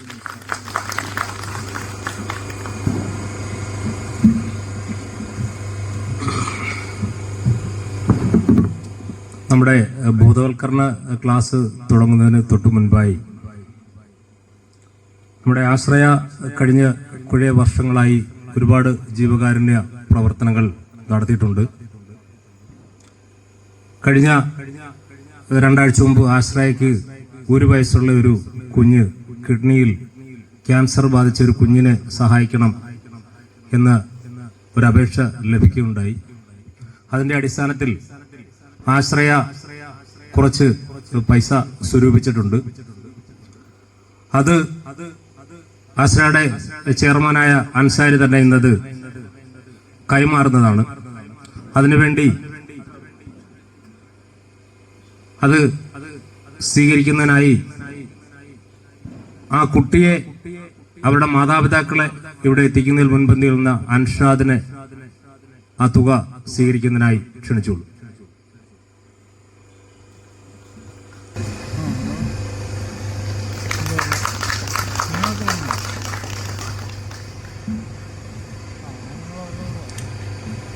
അടുത്തതായി ബോധവൽക്കരണ ക്ലാസ് ആരംഭിക്കുകയാണ്. അതിനായി ബഹുമാന്യനായ ശ്രീ സന്തോഷ് വിജയരെ ക്ഷണിച്ചോളൂ.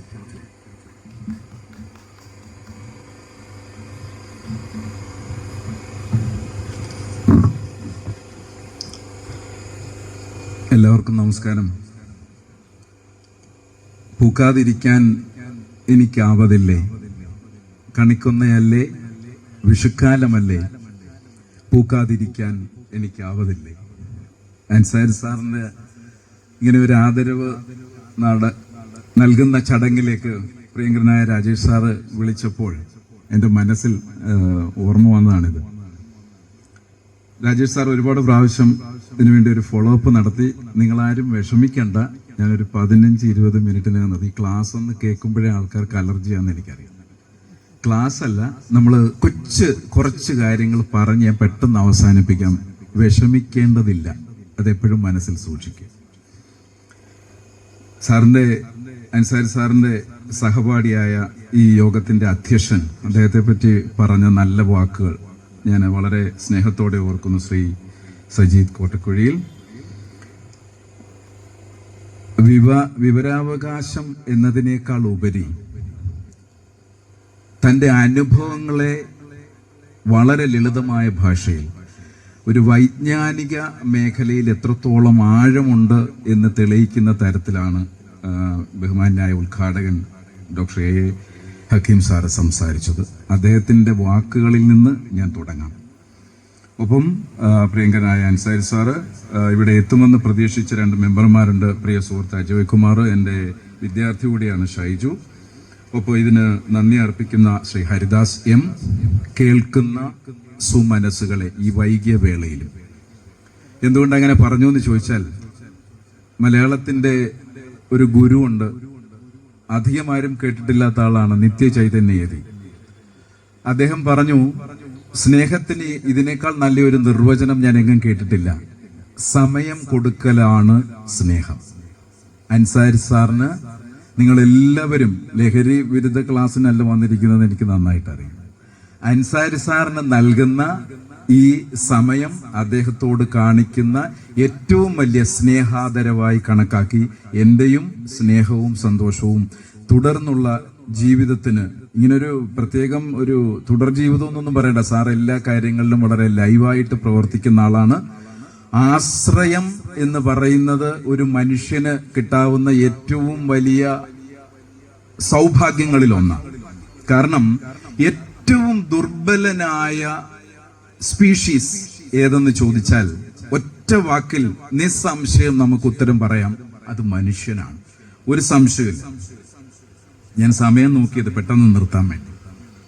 എന്തുകൊണ്ടാണ് മനുഷ്യൻ ഏറ്റവും ദുർബലനാണെന്ന് പറഞ്ഞത്? വേറെ ഏത് ജീവികൾ പ്രസവിച്ചു വീണാലും, ഒരു പശുക്കുട്ടിയാകട്ടെ ആട്ടിൻകുട്ടിയാകട്ടെ, എന്ത് ജീവികൾ പ്രസവിച്ചാലും മനുഷ്യന് കൊടുക്കുന്നത് പോലെ ഒരു പരിചരണമോ സ്നേഹമോ അതിൻ്റെ അമ്മയോ കൂടെയുള്ളവരോ കൊടുക്കാറുണ്ടോ? നമ്മൾ കണ്ടിട്ടുണ്ടോ? ഇല്ല. എന്നാൽ ഒരു മനുഷ്യക്കുഞ്ഞ് ജനിച്ചു വീണാലോ എത്രയോ ആൾക്കാരാണ് അതിനുവേണ്ടി 9 മാസം കാത്തിരിക്കുന്നത്. ആ സമയത്ത് കൊടുക്കുന്ന പരിചരണം, ജനിച്ചു കഴിഞ്ഞാൽ നടക്കുന്നത് വരെ ചുറ്റിനും ആളിങ്ങനെ ക്യൂ നിൽക്കുക, എന്ത് ചെയ്യണം.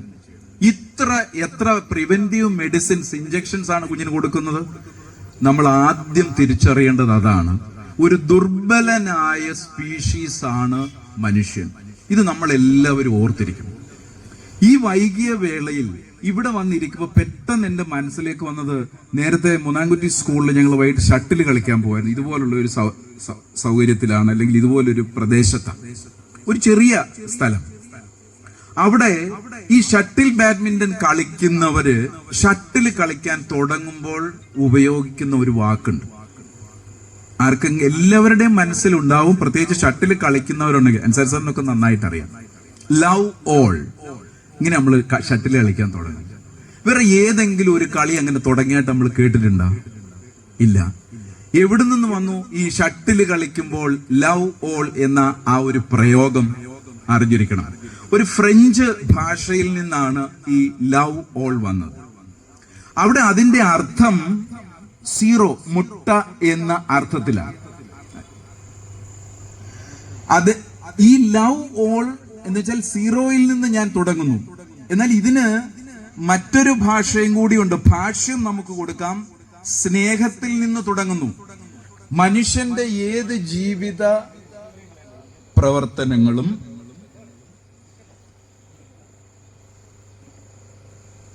നമ്മൾ ആരംഭിക്കുന്നത് സ്നേഹത്തിൽ നിന്നായിരിക്കണം. കാരണം ഹക്കിങ് സാർ എവിടെ നിന്നാണ് നമ്മൾ ഇത് തുടങ്ങേണ്ടത്? അതിനൊരു കുഞ്ഞു കഥയിൽ കൂടി പറഞ്ഞാൽ വളരെ എളുപ്പമായിരിക്കും എന്ന് എനിക്ക് തോന്നുന്നു. അർമാൻഡോ മാരിയ എന്ന് പറയുന്ന ഒരു ചെറുപ്പക്കാരൻ ചെറുകഥാ മത്സരത്തിൽ ചേർന്നു. വേർഡ്സ് ഓഫ് മ്യൂസിയം, വാക്കുകളുടെ മ്യൂസിയം എന്ന് പറയുന്ന ഫ്രാൻസിലെ അതിപ്രശസ്തമായ ഒരു സംഘടന ചെറുകഥയ്ക്ക് സമ്മാനം കൊടുക്കുന്നുണ്ട്. 25 ലക്ഷം രൂപയാണ് സമ്മാനം. ഏറ്റവും ചെറിയ കഥയ്ക്കാണ് സമ്മാനം. ഏറ്റവും ചെറിയ കഥ 10 വരികളിൽ ആ കഥ അവസാനിക്കുകയാണ്. ഞാൻ ചുരുക്കി പറയാം.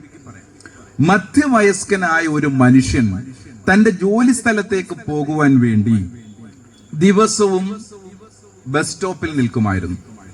ആ ബസ് സ്റ്റോപ്പിൽ നിൽക്കുന്നതിന്റെ എതിർവശത്ത് 8 നിലയുള്ള ഒരു കെട്ടിടം ഉണ്ടായിരുന്നു.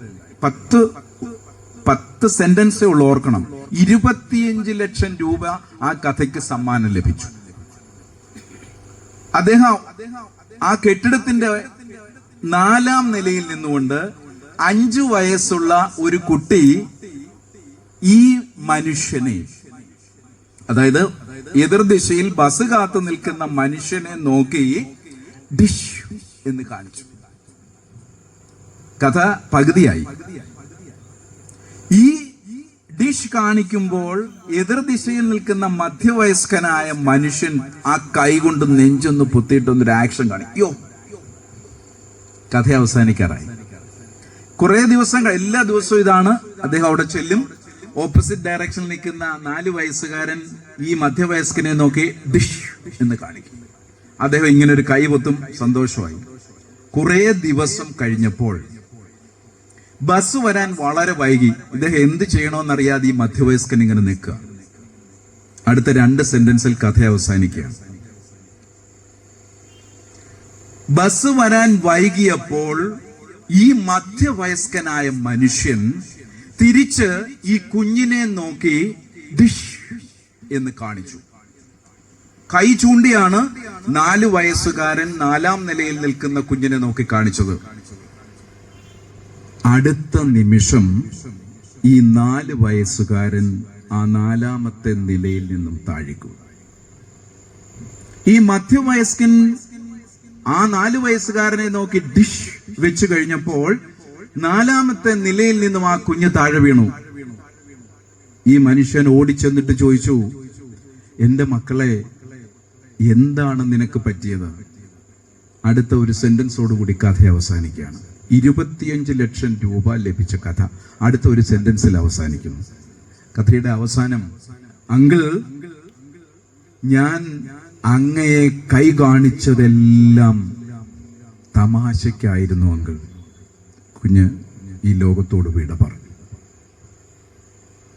ഹക്കീം സാറിന്റെ വാക്കുകൾ കേട്ടപ്പോൾ ഈ കഥയാണ് എനിക്ക് ഓർമ്മ വന്നത്. കാരണം എവിടെയാണ് നമ്മൾ മാറ്റങ്ങൾ തുടങ്ങേണ്ടത്? അവനവന്റെ കുടുംബത്തിലാണ്. ഈ കഥയുടെ സാരാംശം എന്താണ്? തന്റെ മുന്നിൽ നിൽക്കുന്ന 4ാം നിലയിൽ നിൽക്കുന്ന കുഞ്ഞിനെ നോക്കി ഡിഷ് മധ്യവയസ്കൻ വെച്ചപ്പോൾ അവനുണ്ടാക്കിയ ഇമ്പാക്ട്സ്, പ്രതിഫലനമാണ് ആ കുട്ടിയെ താഴേക്ക് പതിക്കാനിടയാക്കി. അച്ഛനും അമ്മയും കൂടപ്പിറപ്പുകളും കുടുംബവും നമ്മുടെ മക്കളോട് കാണിക്കുന്ന നിരുത്തരവാദിത്തപരമായ വാക്കുകൾ അവരെ പലതിലേക്കും തള്ളിവിടും എന്ന കാര്യത്തിൽ ഒരു സംശയവുമില്ല. ഒന്നാമത്തെ, ലഹരിയിൽ നിന്നും മോചനം ലഭിക്കണമെങ്കിൽ 4 വാക്കുകൾ ഞാൻ പറയും. ഇന്നത്തെ നമ്മുടെ ജീവിതക്രമത്തിൽ ഏറ്റവും കൂടുതൽ നമ്മൾ കേൾക്കുന്നത്, നമ്മളെല്ലാം ഓട്ടത്തിലാണ്, ആർക്കും ഒന്നിനും സമയമില്ല. ആ സമയമില്ലാത്ത സമയത്താണ് ഏകദേശം 60-70ഓളം പേര് ഇവിടെ ഇരിക്കുന്നത്. അൻസാർ സാറിനോടുള്ള സ്നേഹം. എങ്കിൽ ആദ്യം നാം നമുക്കിടയിൽ ഉണ്ടാകുന്ന ബന്ധങ്ങൾ നന്നാകണമെങ്കിൽ, ഊഷ്മളമാകണമെങ്കിൽ കുടുംബത്തിൽ നാം ഇത് തുടങ്ങണം. നമ്മുടെ മക്കളെ നാം കേൾക്കാൻ തയ്യാറാകണം. B A good listener. നല്ല ഒരു ശ്രോതാവാകുന്നു എങ്കിൽ അടിവരയിട്ട് ഞാൻ പറയുന്നു, നിങ്ങൾ നല്ല ഒരു മനുഷ്യനായി മാറും. ആദ്യം വേണ്ട ക്വാളിറ്റി അതാണ്. ഓൾ ഓഫ് us think, എല്ലാവരും നമ്മൾ വിചാരിക്കുന്നു we are in a race, നമ്മളൊരു മത്സരത്തിലാണ്, ഓട്ടത്തിലാണ് രാവിലെ എഴുന്നേൽക്കുമ്പോൾ മുതൽ. ആ റേസിന് 4 അക്ഷരങ്ങളേ ഉള്ളൂ, RACE. The first letter R, relationship. നല്ല ബന്ധങ്ങൾ കാത്തു സൂക്ഷിക്കുവാൻ മക്കളെ പഠിപ്പിക്കുക, തുറന്ന് സംസാരിക്കാൻ പഠിപ്പിക്കുക. രക്ഷിതാക്കൾ നല്ല ശ്രോതാക്കളായി മാറുക. അവിടെ ലഹരിയുടെ പടിവാതിൽ ആദ്യത്തെ സ്റ്റെപ്പിൽ കുട്ടി അടയാൻ തുടങ്ങും. ഒരു സംശയവും വേണ്ട. എങ്കിൽ ആലപ്പുഴ പട്ടണത്തിൽ പോയിട്ടുള്ള എല്ലാവർക്കും അറിയാം, ഏറ്റവും കൂടുതൽ അവിടെ കനാലുകളുടെ സൈഡിൽ വെച്ച് പിടിപ്പിച്ചിട്ടുള്ളത് മാവാണ്. നല്ല വൃക്ഷങ്ങളിൽ ഏറ്റവും കൂടുതലുള്ള മാവ. എവിടെ നിന്ന് വന്നു ഈ മാവുകൾ എന്നറിയാമോ? ഏകദേശം 50 വർഷങ്ങൾക്ക് മുമ്പ് SD കോളേജിന്റെ സമീപത്തു നിന്നും 25% എല്ലാവർക്കും നാം നൊസുണ്ടെന്നാണ് പറയുന്നത്. നൊസെന്ന വാക്ക് ഏറ്റവും കൂടുതൽ സുപരിചിതനായത് മലയാളത്തിന്റെ ഏറ്റവും വായിക്കപ്പെടുന്ന കഥാകാരനായ വൈക്കം മുഹമ്മദ് ബഷീറിൽ നിന്നാണ്. അദ്ദേഹത്തോട് ഒരിക്കൽ എഴുത്തിന്റെ ആ ഒരു അളവ് കുറഞ്ഞു വന്നപ്പോൾ വൈക്കം മുഹമ്മദ് ബഷീറിനോട് ചോദിച്ചു, എന്താണ് ബഷീർ ഇപ്പോൾ എഴുതാത്തതെന്ന് ചോദിച്ചപ്പോൾ വൈക്കം മുഹമ്മദ് ബഷീർ പറഞ്ഞു ഒരു മറുപടി. എന്നെ കേൾക്കുന്ന എൻ്റെ എല്ലാ പ്രിയപ്പെട്ടവരും കേൾക്കണം. ഞാൻ ഇപ്പോൾ കാറ്റ് പറയുന്ന അക്ഷരങ്ങളോടും ആകാശം പറയുന്ന അക്ഷരങ്ങളോടും ജലത്തിൽ നീന്തുന്ന മീനുകൾ പറയുന്ന അക്ഷരങ്ങളോടും സംവദിക്കുകയാണ്. MT വാസുദേവൻ നായർ എന്ന് പറയുന്ന ഒരു മനുഷ്യനോട് മാത്രമേ ഏത് ന്യൂസ് കാലയളവിലും വൈക്കം മുഹമ്മദ് ബഷീർ സ്നേഹം പ്രകടിപ്പിച്ചിരുന്നുള്ളൂ. എപ്പോഴും കയ്യിലൊരു പിച്ചാത്തിയുമായിട്ടായിരുന്നു ബഷീർ നടക്കുന്നത് ന്യൂസുള്ള കാലഘട്ടത്തിൽ. അതിന് മറ്റ് നമ്മൾ എന്ത് ഭാഷ്യം പറഞ്ഞാലും അത്രയും നല്ലൊരു വാക്ക് വേറെയില്ല. ആലപ്പുഴ SD കോളേജിന്റെ മുന്നിൽ ഇതുപോലൊരു മനുഷ്യനുണ്ടായിരുന്നു. നൊസ്സായിരുന്നു അദ്ദേഹത്തിനെന്ന് എല്ലാവരും പറഞ്ഞു. പക്ഷെ ആ നൊസ് പിടിച്ച മനുഷ്യൻ തിന്നിട്ടിടുന്ന മാങ്ങാണ്ടിയാണ് അവിടെ മുഴുവൻ കിളിച്ചു നിൽക്കുന്നത്. അതാണ് നാം മനസ്സിലാക്കേണ്ടത്. ഉപാധികളില്ലാതെ സ്നേഹിക്കാൻ പഠിക്കുക. മക്കളെ ആയാലും കൂടപ്പിറപ്പുകളെ ആയാലും ഭാര്യയെ ആയാലും ഭർത്താവിനെ ആയാലും നല്ലതായി കേൾക്കാൻ തയ്യാറാകുക, അവരെ കൂടി ഉൾക്കൊള്ളുക. അതിന് ഇംഗ്ലീഷിൽ പറയുന്ന വാക്കാണ് അക്സെപ്റ്റൻസ്. നാം അവരെ കൂടി സ്വീകരിക്കുക. അവര് പറയുന്നതിൽ എന്തെങ്കിലും കാര്യങ്ങളുണ്ടെങ്കിൽ അതിലൊരല്പം ചെവി നമ്മൾ കൊടുത്ത് അതിനോട് പൊരുത്തപ്പെട്ട് തീർക്കും. എൻ്റെ പ്രിയങ്കരിയായ ഭാര്യ എന്നോടൊപ്പം ഇവിടെ ഇരിപ്പുണ്ട്. ഞങ്ങൾ തമ്മിൽ ഇന്ന് രാവിലെ ഒന്ന് ഉരസി. എവിടെങ്കിലും പോകാനിറങ്ങിയാൽ കൃത്യസമയത്ത് പോകണമെന്നുള്ള എൻ്റെ ഒരു വാശിയാണ്. വീട്ടിലെ ജോലി തിരക്കൊണ്ട് സമയത്ത് ഇറങ്ങാൻ പറ്റിയില്ല. അപ്പൊ ഞാൻ അല്പം മുഷിഞ്ഞു. പക്ഷേ ഈ മുഷിയുന്ന സമയത്ത് പോലും അത് എന്തിനാണ് എന്ന് നമ്മൾ പരസ്പരം തിരിച്ചറിയാം. അവിടെ ഉപയോഗിച്ച വാക്കുകളിൽ എന്റെ ഭാഗത്താണ് തെറ്റുള്ളതെങ്കിൽ ഞാൻ അടുത്ത നിമിഷം കൃത്യമായി ഞാൻ അതിന് ചോദിക്കും. അതെന്റെ മകനായാലും ശരി. ഇങ്ങനെ നാം ജീവിക്കുന്ന ഇടങ്ങളിൽ ആര് എന്തു പറയുന്നു എന്നുള്ളതല്ല ഇവിടുത്തെ വിഷയം. നാം ചിന്തിക്കുന്ന കാര്യങ്ങളിൽ എത്രത്തോളം നാം മറ്റുള്ളവരെ ഉൾക്കൊള്ളുന്നു എന്നതാണ് ഏറ്റവും സവിശേഷമായ കാര്യം. അതാണ് രണ്ടാമത്തെ കാര്യം, അക്സെപ്റ്റൻസ് എന്ന് പറയുന്നത്. മൂന്നാമത്തത്, ഏറ്റവും കൂടുതൽ വായിക്കപ്പെടുന്ന നോബൽ സമ്മാനം നേടിയ നിക്കോസ് കസാൻസാക്കിസ് അദ്ദേഹത്തിന്റെ ആത്മകഥയിൽ 83-ാമത്തെ പേജിൽ ഒരു കാര്യം പറയുന്നുണ്ട്. അത് മറ്റൊന്നുമല്ല, അച്ഛനും മകനും കൂടി പള്ളിയിൽ പ്രാർത്ഥിച്ചതിന് ശേഷം തിരിച്ചു വീട്ടിലേക്ക് പോകുമ്പോൾ ഒരു കുന്നിൻ മുകളിൽ ഒരു ആൽമണ്ട് ട്രീ, ഒരു ബദാം മരം നിൽപ്പുണ്ടായിരുന്നു. അദ്ദേഹത്തിന്റെ ആത്മകഥയിലെ ഏറ്റവും ചുരുങ്ങിയ ഒരു കാര്യം, മനസ്സിനെ ഏറ്റവും കൂടുതൽ സ്പർശിച്ച ഒരു കാര്യം. ഈ ബദാം മരത്തിന്റെ ചുവട്ടിലേക്ക് ചെന്നപ്പോൾ തന്റെ അച്ഛനോട് നിക്കോസ് കസാൻസാക്കിസ് ചോദിച്ചു, എന്താണ് പപ്പ മുഖമാകെ വിഷമിച്ചിരിക്കുന്നല്ലോ? ഇതേ വാക്ക് ഞാൻ എൻ്റെ പ്രിയപ്പെട്ടവരോട് അല്പം മുമ്പ് സൂചിപ്പിച്ചായിരുന്നു. വിഷമിക്കേണ്ടതില്ല, ഞാൻ പെട്ടെന്ന് അവസാനിപ്പിക്കാം. നമ്മുടെ കൂടപ്പിറപ്പുകളോട്, നമ്മുടെ വീട്ടിലുള്ളവരോട് 100% സത്യസന്ധമായി അവരുടെ വിഷമതകളിൽ, ആകുലതകളിൽ, പ്രയാസങ്ങളിൽ അവരുടെ കണ്ണുകളിലേക്ക് നോക്കി അവരുടെ കൈകളിൽ ഒന്ന് പിടിച്ചുകൊണ്ട് വിഷമിക്കേണ്ടതില്ല. അവിടെയാണ് ആശ്രയം. അവിടെയാണ് ഇതുപോലെയുള്ള ട്രസ്റ്റുകളുടെ പ്രാധാന്യം നമുക്ക് വരുന്നത്. തന്റെ പപ്പയോട് ചോദിച്ചു, എന്താ പപ്പ വിഷമിക്കുന്നത്? ഏകയായി നിൽക്കുന്ന ആൽമണ്ട് മരത്തെ നോക്കി നിക്കോസ് കസാൻസാക്കിസ് മകനോടല്ല മറുപടി പറഞ്ഞത്, ആ ബദാം വൃക്ഷത്തോട് പറഞ്ഞു, sister speak me of God. പെങ്ങളെ, എന്നോട് ദൈവത്തെ കുറിച്ച് സംസാരിക്കും. അടുത്ത നിമിഷം കസാൻസാക്കിസ് എഴുതുന്നു, അടുത്ത നിമിഷം ദ ആൽമണ്ട് ട്രീ ബ്ലോസംഡ്, ആ ബദാം മരം പൂത്തുലഞ്ഞു എന്നാണ് പറയുന്നത് കസാൻസാക്കിസ് എഴുതിയിരിക്കുന്നത്. ഇതിനെ നമ്മൾ നല്ല മലയാളത്തിൽ ഒരു വാക്ക് പറയും, സർഗാത്മകത എന്ന് പറയും, ഇംഗ്ലീഷിൽ ക്രിയേറ്റിവിറ്റി. നമ്മളിൽ ഓരോരുത്തരിലും ഒരു സർഗാത്മകതയുണ്ട്. അൻസാരി സാറ് ജോലിയിൽ പ്രശോഭിച്ചുവെങ്കിൽ സാറിന്റെ ക്രിയേറ്റിവിറ്റിയാണത്, യാതൊരു സംശയവും വേണ്ട. സജീദ് സാർ നന്നായിട്ട് ഇവിടെ പ്രസംഗിച്ചുവെങ്കിൽ സാറിന്റെ സർഗാത്മകതയാണ്. നല്ല സ്വാഗതം രാജേഷ് സാറ് പറഞ്ഞുവെങ്കിൽ സാറിന്റെ സർഗാത്മകതയാണ്, അല്ലാതെ പാടുന്നതും ആടുന്നതും മാത്രമല്ല. നമ്മുടെ എല്ലാവരിലും സർഗാത്മകതയുണ്ട്, ക്രിയേറ്റിവിറ്റി ഉണ്ട്. നമ്മുടെ കുഞ്ഞു മക്കളിലുണ്ട്. അത് രക്ഷിതാക്കൾ കണ്ടെത്തണം. നിങ്ങളുടെ മക്കൾ നിങ്ങളുടേതല്ല എന്ന് ഖലീൽ ജിബ്രാൻ പറഞ്ഞു. അപ്പൊ നമ്മൾ ചോദിക്കും, പിന്നെ ആരുടെയാണ്? അവർ ജീവന്റെ പ്രയാണത്തിന്റെ പുത്രന്മാരും പുത്രികളുമാണ്. അവർ നിങ്ങളുടേതല്ല, അവർ നിങ്ങളിലൂടെയാണ് വന്നത്. അതൊരു കുഴപ്പമില്ല. നമ്മളിലുള്ള സ്നേഹവും സന്തോഷവും വിശ്വാസവും അവരിൽ അടിച്ചേൽപ്പിക്കാതിരിക്കുക. അവരിൽ ഒരുപാട് ക്രിയേറ്റിവിറ്റി, സർഗാത്മകതയുണ്ട്. നന്നായിട്ട് ഷട്ടിൽ പഠിക്കുന്നില്ലായിരിക്കും, പക്ഷെ അവൻ നന്നായിട്ട് ഷട്ടിൽ കളിക്കും, ക്രിക്കറ്റ് കളിക്കും. IM വിജയൻ ഇന്നലെ പെൻഷനായി.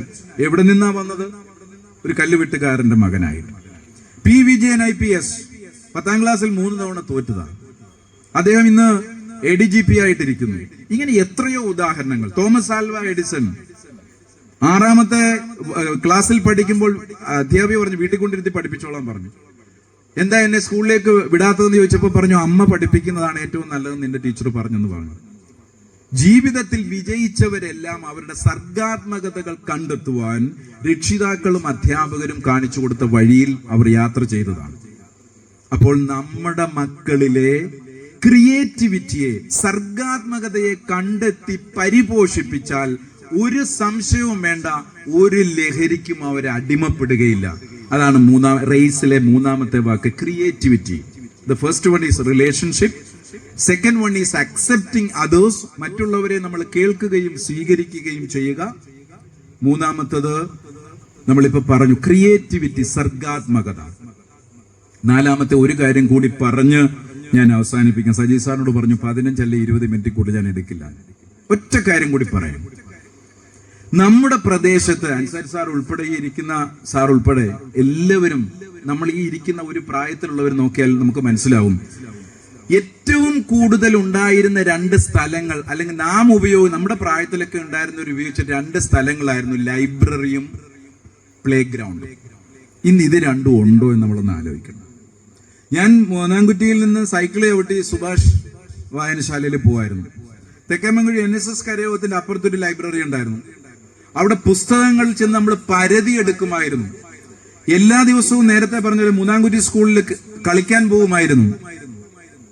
ഇതൊക്കെ സർഗാത്മകതയെ വർദ്ധിപ്പിക്കുന്നതാണ്. 4ാമത് വേണ്ട സാധനം, നമ്മുടെ മക്കൾക്ക് ഇന്ന് ശാരീരികമായ ഒരു ആയാസവും അവർക്ക് കിട്ടുന്നില്ല, എക്സസൈസ് കിട്ടുന്നില്ല.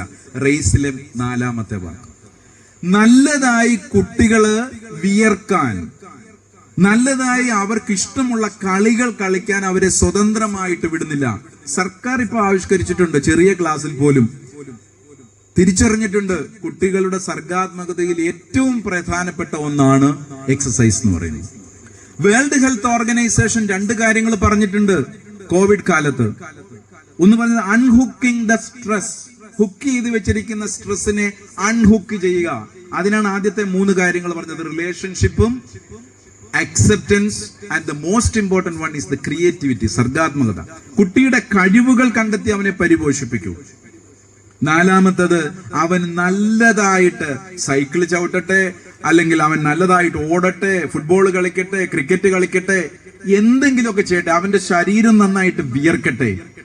3 ഇഞ്ചിന്റെയോ 4 ഇഞ്ചിന്റെയോ സ്ക്വയറിലേക്ക് അവന്റെ ശരീരത്തെയും മനസ്സിനെയും നമ്മൾ പിടിച്ചു നിർത്തുന്നു.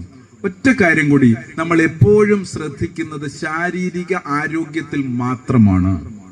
കുട്ടി പെട്ടെന്ന് സൈലന്റ് ആകുന്നുണ്ടോ, അഗ്രസീവ് ആകുന്നുണ്ടോ, മോശപ്പെട്ട വാക്കുകൾ പ്രയോഗിക്കുന്നുണ്ടോ എന്നൊക്കെ നമ്മൾ ശ്രദ്ധിക്കണം. അവരെ നന്നായിട്ട് കേൾക്കാൻ തയ്യാറാകണം. ഒരുപാട് ഉദാഹരണങ്ങൾ പറയാനുണ്ട്. വൈകിയ വേളയായതുകൊണ്ട് ഞാൻ പെട്ടെന്ന് നിർത്തുന്നേ ഉള്ളൂ. എല്ലാവരിലുമുള്ള ഒരു ആശങ്കയ്ക്കൊരു അവസാനം ഉണ്ടാകാൻ വേണ്ടി ഒരു കാര്യം കൂടി പറഞ്ഞ് അവസാനിപ്പിക്കാം. കേരളത്തിന്റെ യുവത ഒരിടത്തും നശിച്ചു പോയില്ല. ഒരിടത്ത് ഇല്ലാണ്ടാവില്ല, ഒരിടത്തും പൂർണ്ണമായി ലഹരിക്ക് അടിമപ്പെട്ടു പോവില്ല. നിങ്ങൾ വിഷമിക്കണ്ട. വീണ്ടും ഞാൻ ആ വാക്ക് ഉപയോഗിക്കുകയാണ്. 2 ഉദാഹരണങ്ങൾ. 2018 വെള്ളപ്പൊക്കത്തിൽ ആരാണ് ഏറ്റവും കൂടുതൽ സഹായം നൽകിയത്? എല്ലാവരും പറയുന്നുണ്ട് ഈ യുവത മുഴുവൻ ഇല്ലാണ്ടാവുകയാണ്. അന്നത്തെ കളക്ടറായിരുന്ന കൃഷ്ണതേജ IAS, ട്രിവാൻഡ്രം കളക്ടറായിരുന്ന വാസുകി IAS ചെറുപ്പക്കാരായിരുന്നു. അവരോടൊപ്പം പ്രവർത്തിച്ചത് ഈ കേരളത്തിന്റെ നല്ല മനസ്സുള്ള 18-നും 25-നും 30-നും ഇടയ്ക്ക് പ്രായമുള്ള കുട്ടികളായിരുന്നു അതിനുവേണ്ടി തിരഞ്ഞു തിരിച്ചത്. അവരാണ് ഏറ്റവും കൂടുതൽ സഹായം ചെയ്തത്. കോവിഡ് 2020 ആൾക്കാർ മരണഭയത്താൽ ഓടി നടന്നപ്പോൾ, കോവിഡ് മൂലം മരിച്ച ആൾക്കാരെ അടക്കാൻ ഇറങ്ങി തിരിച്ചത് സംഘടനകളുടെ പേരിലാണെങ്കിൽ കൂടി ഈ നാട്ടിലെ യുവതയായിരുന്നു. അതുകൊണ്ട് അവരില്ലാണ്ടാകില്ല. കേരളത്തിന്റെ മനസ്സും മനസാക്ഷിയും ഒരിക്കലും നഷ്ടപ്പെടില്ല എന്ന കാര്യത്തിൽ യാതൊരു സംശയവുമില്ല. പക്ഷെ നാം വേണ്ട കരുതൽ കൊടുക്കണം. കുടുംബത്തിൽ നിന്ന് തുടങ്ങണം കരുതൽ. ഹക്കീം സാർ പറഞ്ഞത് അവിടെയാ. ഇത് എവിടെ നിന്ന് തുടങ്ങണം? ആ തിരിച്ചറിവ് എവിടെ ഉണ്ടാകുന്നുവോ അവിടെ നിന്ന് മാത്രമേ ലഹരി വിരുദ്ധ പ്രവർത്തനങ്ങൾക്ക് ഇഴയെടുപ്പം ഉണ്ടാവുകയുള്ളൂ, വിജയം ഉണ്ടാവുകയുള്ളൂ. ഒരു തർക്കവും വേണ്ട.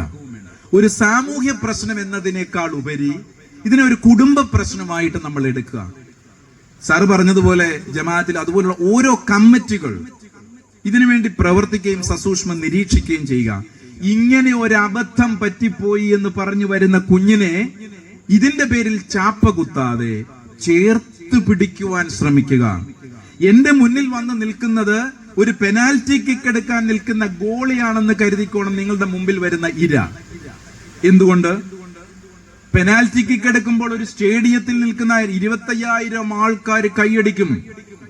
പക്ഷെ ആ ഗോൾ തടസ്സപ്പെടുത്തുവാൻ അല്ലെങ്കിൽ ആ ഗോളിൽ നിന്ന് രക്ഷപ്പെടുത്തുവാൻ പെനാൽറ്റി കിക്കിന്റെ ബാറിന് മുമ്പിൽ, ഗോൾ പോസ്റ്റിന് മുന്നിൽ നിൽക്കുന്ന ഒറ്റ വ്യക്തിയെ അവിടെ ഉണ്ടാവുകയുള്ളൂ.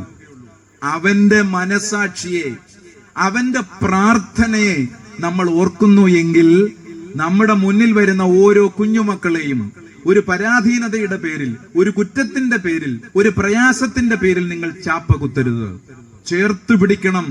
നിന്നോടൊപ്പമുണ്ട് ഞാൻ എന്ന തിരിച്ചറിവ് ആ കുഞ്ഞു മനസ്സിലേക്ക് അല്ലെങ്കിൽ ആ ചെറുപ്പത്തിന്റെ കണ്ണുകളിലേക്ക് നോക്കി കൈകളിൽ കൂട്ടിപ്പിടിച്ച് അവരെ ചേർത്ത് നിർത്തണം. അവനൊരു പെനാൽറ്റി കിക്ക് എടുക്കാൻ നിൽക്കുന്ന ഗോളിയുടെ മനസ്സാണ്. ആർക്കാണ് തെറ്റുപറ്റാത്തത്? എനിക്കും നിങ്ങൾക്കും പറ്റിയിട്ടില്ലേ? നാളെ ഉണ്ടാവില്ലേ? തിരുത്തപ്പെടാൻ കഴിയുന്നിടത്താണ് നമ്മുടെ വിജയം. എവിടെ ക്ഷമിക്കാൻ കഴിയുന്നുണ്ടോ അവിടെ ഈശ്വര സാന്നിധ്യം ഉണ്ടായിരിക്കും. ഒരു തർക്കവും വേണ്ട ആ കാര്യത്തിൽ. അങ്ങനെ പെനാൽറ്റി കിക്ക് എടുക്കാൻ നിൽക്കുന്ന ആ ഗോളി പ്രാർത്ഥന ഒരാൾ മാത്രമേ കേൾക്കുന്നുള്ളൂ. നമ്മൾ പറയും ദൈവമെന്ന്.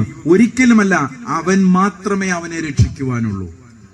ഹിഗ്വിറ്റ എന്ന് പറയുന്ന NS മാധവന്റെ കഥയിൽ ഹിഗ്വിറ്റ ഓടി അപ്പുറത്തെ ഗോൾ പോസ്റ്റിൽ എത്തിയിട്ട് ഗോൾ അടിച്ചു. പക്ഷെ തിരിച്ചു വരുന്നതിന് മുമ്പ് മറുഗോൾ അടിച്ചിരുന്നു. കൊളംബിയൻ താരത്തെ വെടിവെച്ച് കൊല്ലുകയായിരുന്നു ആ രാജ്യം ചെയ്തത്. ആ രാജ്യത്തെ നരാധമന്മാർ. മറക്കരുത്, പെനാൽറ്റി കിക്ക് എടുക്കുന്നതിന്റെ മനസ്സാണ് തെറ്റുപറ്റുന്ന കുട്ടിയുടേതെന്ന് നാം തിരിച്ചറിയുകയും തെറ്റുകൾ സംഭവിക്കാത്ത മനുഷ്യർ ഈ ഭൂലോകത്തിൽ ഇല്ല എന്ന് നാം തിരിച്ചറിയുകയും ചെയ്തിട്ട് അവനെ ചേർത്ത് പിടിക്കുവാൻ കഴിയുന്നിടത്താണ് ലഹരി വിരുദ്ധ സന്ദേശത്തിന്റെ പ്രസക്തി. അവിടെ മാത്രമേ ഈ വിജയം ഉണ്ടാവുകയുള്ളൂ എന്ന കാര്യത്തിൽ ഒരു സംശയവുമില്ല. നമ്മുടെ പ്രവർത്തന മേഖല വളരെ വൈശിഷ്ട്യമുള്ളതാണ്. വലിയ ഒരു ലോകം നന്നാവാൻ ചെറിയ ഒരു സൂത്രം ചെവിയിൽ ഓതിത്തരാമെന്ന് പറഞ്ഞ മലയാളത്തിന്റെ ഏറ്റവും മികച്ച കവി കുഞ്ഞുണ്ണി മാഷ് പറഞ്ഞു, വലിയ ഒരു ലോകം നന്നാവാൻ ചെറിയ ഒരു സൂത്രം ചെവിയിൽ ഓതാം ഞാൻ, സ്വയം നന്നാവുക. ആദ്യം നമ്മൾ അവിടെയാണ് തുടങ്ങേണ്ടത്. തിരുത്തപ്പെടേണ്ടത് അവനവനിലാണ്. എന്നിട്ട് മറ്റുള്ളവരെ തിരുത്താൻ ശ്രമിക്കുക. ഇതൊരു ആശ്രയ അംഗീകാരമായിട്ട് എപ്പോഴും പരസ്പരാശ്രിതത്വമുള്ള ഒരു സമൂഹത്തിലാണ് നമ്മൾ ജീവിക്കുന്നതെന്ന് മനസ്സിലാക്കി അൻസാരി സാറിനെ പോലെയും സജീദ് സാറിനെ പോലെയും രാജേഷ് സാറിനെ പോലെയുള്ളവരും ഹരിദാസ് സാറിനെ പോലെയുള്ളവരൊക്കെ അടങ്ങുന്ന ഈ വലിയ ഒരു സംഘടന എടുക്കുന്ന ഏത് പ്രവർത്തനങ്ങളും വളരെ സുശക്തമായി മുന്നോട്ട് പോകുമെന്ന കാര്യത്തിൽ യാതൊരു സംശയവുമില്ല. അൻസാരി സാറിന്റെ ഭാവി ജീവിതമൊന്നും ഞാൻ പറയുന്നില്ല. സാറിന്റെ ജീവിതം തന്നെ മറ്റുള്ളവർക്ക് ഒരു സ്നേഹവും സൗഹൃദവും കൊടുക്കുന്നതാണെന്ന് ഞാനും അനുഭവിച്ചിട്ടുള്ളതാണ്. അദ്ദേഹത്തിന്റെ തുടർന്നുള്ള ജീവിതയാത്രയിൽ എല്ലാ മംഗളങ്ങളും ആശംസിക്കുന്നു. അദ്ദേഹത്തിന്റെ ഒരു മകനുണ്ട്, ആദിൽ. ഇന്നത്തെ സമൂഹത്തിന്റെ ഡിഫറൻസ് പറഞ്ഞ് ഞാൻ അവസാനിപ്പിക്കാം. ഞാൻ പഠിപ്പിച്ച ആളാണ് ആദിൽ. ഇപ്പൊ എന്നെ വിളിക്കുന്ന ബ്രോ, എന്തുകൊണ്ട് വിശേഷം എന്നാ ചോദിക്കാം. അപ്പൊ ഞാൻ തിരിച്ചു പറയും, ആ ബ്രോ ഇപ്പൊ വൈകിട്ട് എന്നെ വിളിച്ചു, ബ്രോ എങ്ങനെയാ വരുന്നത് എന്നോട് ചോദിക്കാം. എന്റെ സ്റ്റുഡന്റാ. ഞാൻ ഇതിൽ കുശുമ്പുണ്ടാക്കിയിട്ടോ വിശപ്പിച്ചിട്ടോ വല്ലതും കാര്യമുണ്ടോ? ഞാൻ അതേ നാണയത്തിൽ തിരിച്ചു പറയും, ബ്രോ ഞാൻ സൈക്കിളിൽ അങ്ങ് വരാം. അയ്യോ അത് വേണ്ട. ഇത്രേ ഉള്ളു കാര്യം. നമ്മളെ വലിയ ഗൗരവമായിട്ട് എടുക്കാതിരിക്കുക, മറ്റുള്ളവർക്ക് കൂടി പരിഗണന കൊടുക്കുക, നല്ല ഊഷ്മളമായ ബന്ധങ്ങൾ നിലനിർത്തുക, റിലേഷൻഷിപ്പ്, മറ്റുള്ളവരെ കൂടി അംഗീകരിക്കുക, അക്സെപ്റ്റൻസ്. നല്ല സർഗാത്മകതയുള്ളവരാണ് നമ്മൾ. നമ്മുടെ മക്കളും അവരെ പരിപോഷിപ്പിക്കുക. നല്ല ശാരീരികമായ വ്യായാമം ചെയ്യാനുള്ള അവസരങ്ങൾ കുഞ്ഞുങ്ങൾക്ക് കൊടുക്കുക. പറ്റുമെങ്കിൽ നല്ല പ്രണയിക്കാൻ പഠിക്കുക. ഇപ്പൊ ഈ കേൾക്കുന്ന കുഞ്ഞുങ്ങളെ കണ്ട് ഭയങ്കര സന്തോഷം. സാറേ ഞങ്ങൾ റെഡിയാ, ഒരാളിനെ കിട്ടാത്ത കുഴപ്പമുള്ളൂ. ഞാൻ ആ പ്രണയത്തിന്റെ കാര്യമല്ല പറഞ്ഞത്. വായനയെ പ്രണയിക്കാം, ഷട്ടിൽ കളിക്കുന്നത് പ്രണയിക്കാം, നല്ല ജോലിക്ക് വേണ്ടി പഠിക്കുവാൻ പ്രണയിക്കാം. അങ്ങനെ നമ്മളുടേതായ സമൂഹത്തിനും എനിക്കും എൻ്റെ കുടുംബത്തിനും പ്രയോജനപ്പെടുന്ന നല്ല പ്രണയം സൃഷ്ടിക്കുന്ന കുടുംബാന്തരീക്ഷം എന്നെ കേൾക്കുന്നവരുടെ വീട്ടിൽ ഉണ്ടാകട്ടെ എന്ന് പ്രാർത്ഥിച്ചുകൊണ്ട് കൂടുതൽ സജീവമായി സാമൂഹ്യ പ്രവർത്തനങ്ങളിൽ പ്രണയിക്കുവാൻ അൻസാരി സാർ ഉൾപ്പെടെയുള്ള ടീമിന് കഴിയട്ടെ എന്ന് പ്രാർത്ഥിച്ചുകൊണ്ട് ഈ വൈകിയ വേളയിൽ എന്നെ കേട്ടതിന്, ഈ ചടങ്ങിലേക്ക് ക്ഷണിച്ചതിന് ഹൃദയം നിറഞ്ഞ നന്ദി രേഖപ്പെടുത്തിക്കൊണ്ട് നിർത്തുന്നു. Thank you so much.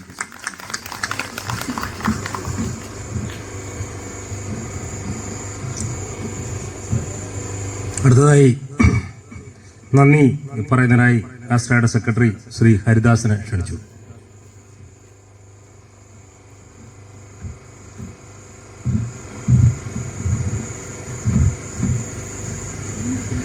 നമസ്കാരം. ഈ യോഗത്തിൻ്റെ അധ്യക്ഷൻ ആശ്രയയുടെ പ്രസിഡന്റ് ശ്രീ സജീദ് കോട്ടക്കുഴിയിൽ, വേദിയിലും സദസ്സിലിരിക്കുന്ന മറ്റ് എല്ലാ വിശിഷ്ട വ്യക്തികളെയും എൻ്റെ കർത്തവ്യം നന്ദി പറയുക എന്നുള്ളതാണ്. ഇവിടെ എല്ലാ കാര്യങ്ങളെക്കുറിച്ചും എല്ലാവരും നല്ല രീതിയിലൊരു പ്രസംഗം കാഴ്ചവെച്ചു. അൻസാരി സാറിനെ ആദരിച്ച ശ്രീ ഹക്കീം സാറ് എല്ലാ കാര്യങ്ങളെയും നമ്മളെ ബോധിപ്പിക്കുകയും ചെയ്തിട്ടുണ്ട്. അതുപോലെ സന്തോഷ് സാറ്. ഞാനെൻ്റെ കർത്തവ്യത്തിലേക്ക് കിടക്കുകയാണ്. യോഗത്തിൻ്റെ അധ്യക്ഷനായ ശ്രീ സജീദ് കോട്ടക്കുഴിയിൽ, അദ്ദേഹത്തിനെ പ്രത്യേകിച്ച് പരിചയപ്പെടുത്തേണ്ട കാര്യമൊന്നുമില്ല. നമ്മുടെ നാട്ടിലെ നമ്മുടെ എല്ലാവരുടെയും കൂടെ ഒപ്പം എല്ലാ സമയത്തും എല്ലാ കാര്യങ്ങൾക്കും നമ്മളോട് സഹകരിക്കുന്ന ശ്രീ സജീദ് കോട്ടക്കുഴിലിനെ എൻ്റെ പേരിലും ആശ്രയയുടെ പേരിലും ഞാൻ നന്ദി രേഖപ്പെടുത്തുകയാണ്. പിന്നെ ഇതിനെ സ്വാഗതം ആശംസിച്ച ശ്രീ രാജേഷ് കുരുമ്പോലത്ത്, അദ്ദേഹം നമ്മുടെ ആശ്രയയുടെ വൈസ് പ്രസിഡന്റാണ്. അതോടൊപ്പം തന്നെ നമ്മുടെ എല്ലാ കാര്യങ്ങൾക്കും ഞാൻ സെക്രട്ടറി ആണെങ്കിലും ഇതിന് വേണ്ട എല്ലാ കാര്യങ്ങളും എന്നോടൊപ്പം നിന്ന് ചെയ്യുകയും നമ്മളോടൊപ്പം എല്ലാ കാര്യത്തിനും നിൽക്കുന്ന രാജേഷിന് എൻ്റെ പേരിലും ആശ്രയയുടെ പേരിലും ഞാൻ നന്ദി അറിയിച്ചുകൊള്ളുന്നു. ഞാൻ നമ്മുടെ പ്രിയങ്കരനായ അൻസാരി സാറിനെ ആദരിക്കാൻ ഇവിടെ എത്തിയ ഡോക്ടർ എ ഹക്കീം സാറിനെ എൻ്റെ പേരിലും ആശ്രയയുടെ പേരിലും ഞാൻ നന്ദി രേഖപ്പെടുത്തുകയാണ്. അതോടൊപ്പം ഈ നമ്മുടെ അൻസാരി സാറിനെ കുറിച്ച് നമുക്ക് പ്രത്യേകിച്ചൊന്നും പറയാനില്ല. സാറിന് 24 മണിക്കൂർ നമ്മളോടൊപ്പം കാണും. അല്ലെങ്കിൽ ജോലിയില്ലാത്ത സമയങ്ങൾ ഫുൾ ടൈം നമ്മുടെ കൂടെ ജംഗ്ഷനിലും മറ്റു കാര്യങ്ങൾക്കും എല്ലാത്തിനും നമ്മളോടൊപ്പം നിൽക്കുകയും നമ്മുടെ എല്ലാ കാര്യത്തിനും എത്രയും തിരക്കുള്ള സമയത്ത് പോലും എല്ലാ കാര്യത്തിനും നമ്മളോടൊപ്പം നിന്നിട്ടുണ്ട്. ഇനിയും തുടർന്നുള്ള കാലങ്ങളിൽ നമ്മോടൊപ്പം നിന്ന് പ്രവർത്തിക്കുകയും നമ്മളിലൊരാളായി തന്നെ കാണുമെന്ന് പ്രതീക്ഷയോട് അൻസാരി സാറിന് ഞാൻ നന്ദി രേഖപ്പെടുത്തുകയാണ്. പിന്നെ നമ്മുടെ വാർഡ് മെമ്പർ 15-ാം വാർഡിൽ അജോയ് കുമാറും എത്താമെന്ന് ഏറ്റിരുന്നതാണ്. അദ്ദേഹം വന്ന് സമയം അതിക്രമിച്ചതുകൊണ്ട് പുള്ളിക്ക് നിൽക്കാൻ പറ്റിയില്ല. അദ്ദേഹത്തിനും 16-ാം വാർഡ് മെമ്പർ ഷൈജു നേരത്തെ അറിയിച്ചിരുന്നു പുള്ളിക്ക് വരാൻ പറ്റത്തില്ല, അദ്ദേഹത്തിന് ഒരു ദീർഘയാത്രയുള്ളത് കൊണ്ട് വരാൻ പറ്റത്തില്ലെന്ന് അറിയിച്ചിരുന്നു. അദ്ദേഹത്തിന് ഞാൻ നന്ദി രേഖപ്പെടുത്തുന്നു. പിന്നെ നമുക്കൊരു നല്ല ഈ സായാഹ്നവേളയിൽ നല്ലൊരു ക്ലാസ്, ലഹരിയെ കുറിച്ച് കൂടുതലൊന്നും ഇതായിരുന്ന വേണ്ട അത്യാവശ്യ കാര്യങ്ങൾ മാത്രം പറഞ്ഞ് നമ്മളെ ബോറടിപ്പിക്കാതെ നല്ല രീതിയിലൊരു പ്രസംഗം കാഴ്ചവെച്ച സന്തോഷ് സാറ്, അന്ന് എൻ്റെ പേരിലും ഈ ആശ്രയയുടെ പേരിലും ഞാൻ നന്ദി രേഖപ്പെടുത്തുകയാണ്. അതോടൊപ്പം തന്നെ നമുക്ക് ഇങ്ങനെ ഒരു സൗകര്യം ഒരുക്കി തന്ന ഈ സ്ഥലത്തിൻ്റെ ഓണർ കട്ടയിൽ ശ്രീ നിയാസും വാപ്പയ്ക്കും എൻ്റെ പേരിലും ഈ സംഘടനയുടെ പേരിൽ ഞാൻ നന്ദി അർപ്പിക്കുകയാണ്. അതുപോലെ ഈ സ്ഥലം വാടകയ്ക്ക് എടുത്തിട്ടുള്ള ശ്രീ പോളച്ചായൻ, അദ്ദേഹം നമ്മളോട് വളരെ എല്ലാ കാര്യങ്ങളും സഹകരിക്കുന്നതാണ്. അദ്ദേഹത്തിന് ഞാൻ എൻ്റെ പേരിലും സംഘടനയുടെ പേരിൽ നന്ദി രേഖപ്പെടുത്തുന്നു. അതോടൊപ്പം തന്നെ നമ്മളുടെ ഈ ചാരിറ്റി പ്രവർത്തനങ്ങൾക്ക് ഏത് കാര്യത്തിൻ്റെ ഒരു ചെറിയ കുറിപ്പ് എഴുതി വാട്സപ്പിലിട്ടാൽ അതിനുവേണ്ട എല്ലാ സഹായ സഹകരണങ്ങളും സാമ്പത്തികമായാലും മറ്റു രീതിയിലും എല്ലാ രീതിയിലും സഹായിക്കുന്ന ഈ പ്രവാസികളായ നമ്മുടെ നാട്ടുകാർ എന്തൊരു കാര്യം ഇപ്പം തന്നെ ഈ കുട്ടിയുടെ കാര്യം നമ്മളൊരു വാട്സപ്പിൽ ചെറിയൊരു മെസ്സേജ് ഇട്ടതേ ഉള്ളൂ. അതിന് വേണ്ട തുക നമ്മൾ പ്രതീക്ഷിച്ചതിൽ കൂടുതൽ നമുക്ക് കിട്ടുകയുണ്ടായി. അതിനുവേണ്ടി സഹകരിച്ച ഈ പ്രവാസികൾക്ക് എൻ്റെ പേരിലും ആശ്രയയുടെ പേരിലും പ്രത്യേകം ഞാൻ നന്ദി അറിയിക്കുകയാണ്. അതുപോലെ ഈ പരിപാടിയിൽ സംഘടിപ്പിച്ച എല്ലാ ആൾക്കാർക്കും സഹകരിച്ചതും നമ്മളോട് സഹകരിക്കുകയും ചെയ്യുന്ന എല്ലാ നാട്ടുകാർക്കും അതുപോലെ ഇപ്പം നമ്മുടെ പ്രവർത്തകരായ ആശ്രയയുടെ എല്ലാ പ്രവർത്തകർക്കും പ്രത്യേകിച്ച് പേരെടുത്ത് പറയേണ്ട ഒരുപാട് ആൾക്കാരുണ്ട്. അവരുടെ ഒന്നും പേരെടുത്ത് പറയാൻ ഞാൻ ആഗ്രഹിക്കുന്നില്ല. തുടർന്നും ഈ പ്രവർത്തനം നമ്മുടെ ഈ ആശ്രയയുടെ പ്രവർത്തനം മുന്നോട്ട് പോകുന്നതിന് എല്ലാ നാട്ടുകാരുടെയും എല്ലാവിധ സഹായ സഹകരണങ്ങളും ഒരിക്കൽ കൂടി അഭ്യർത്ഥിച്ചുകൊണ്ട് ഞാൻ എൻ്റെ വാക്കുകൾ നിർത്തുന്നു. നന്ദി, നമസ്കാരം. യോഗ നടപടികൾ അവസാനിച്ചിരിക്കുക.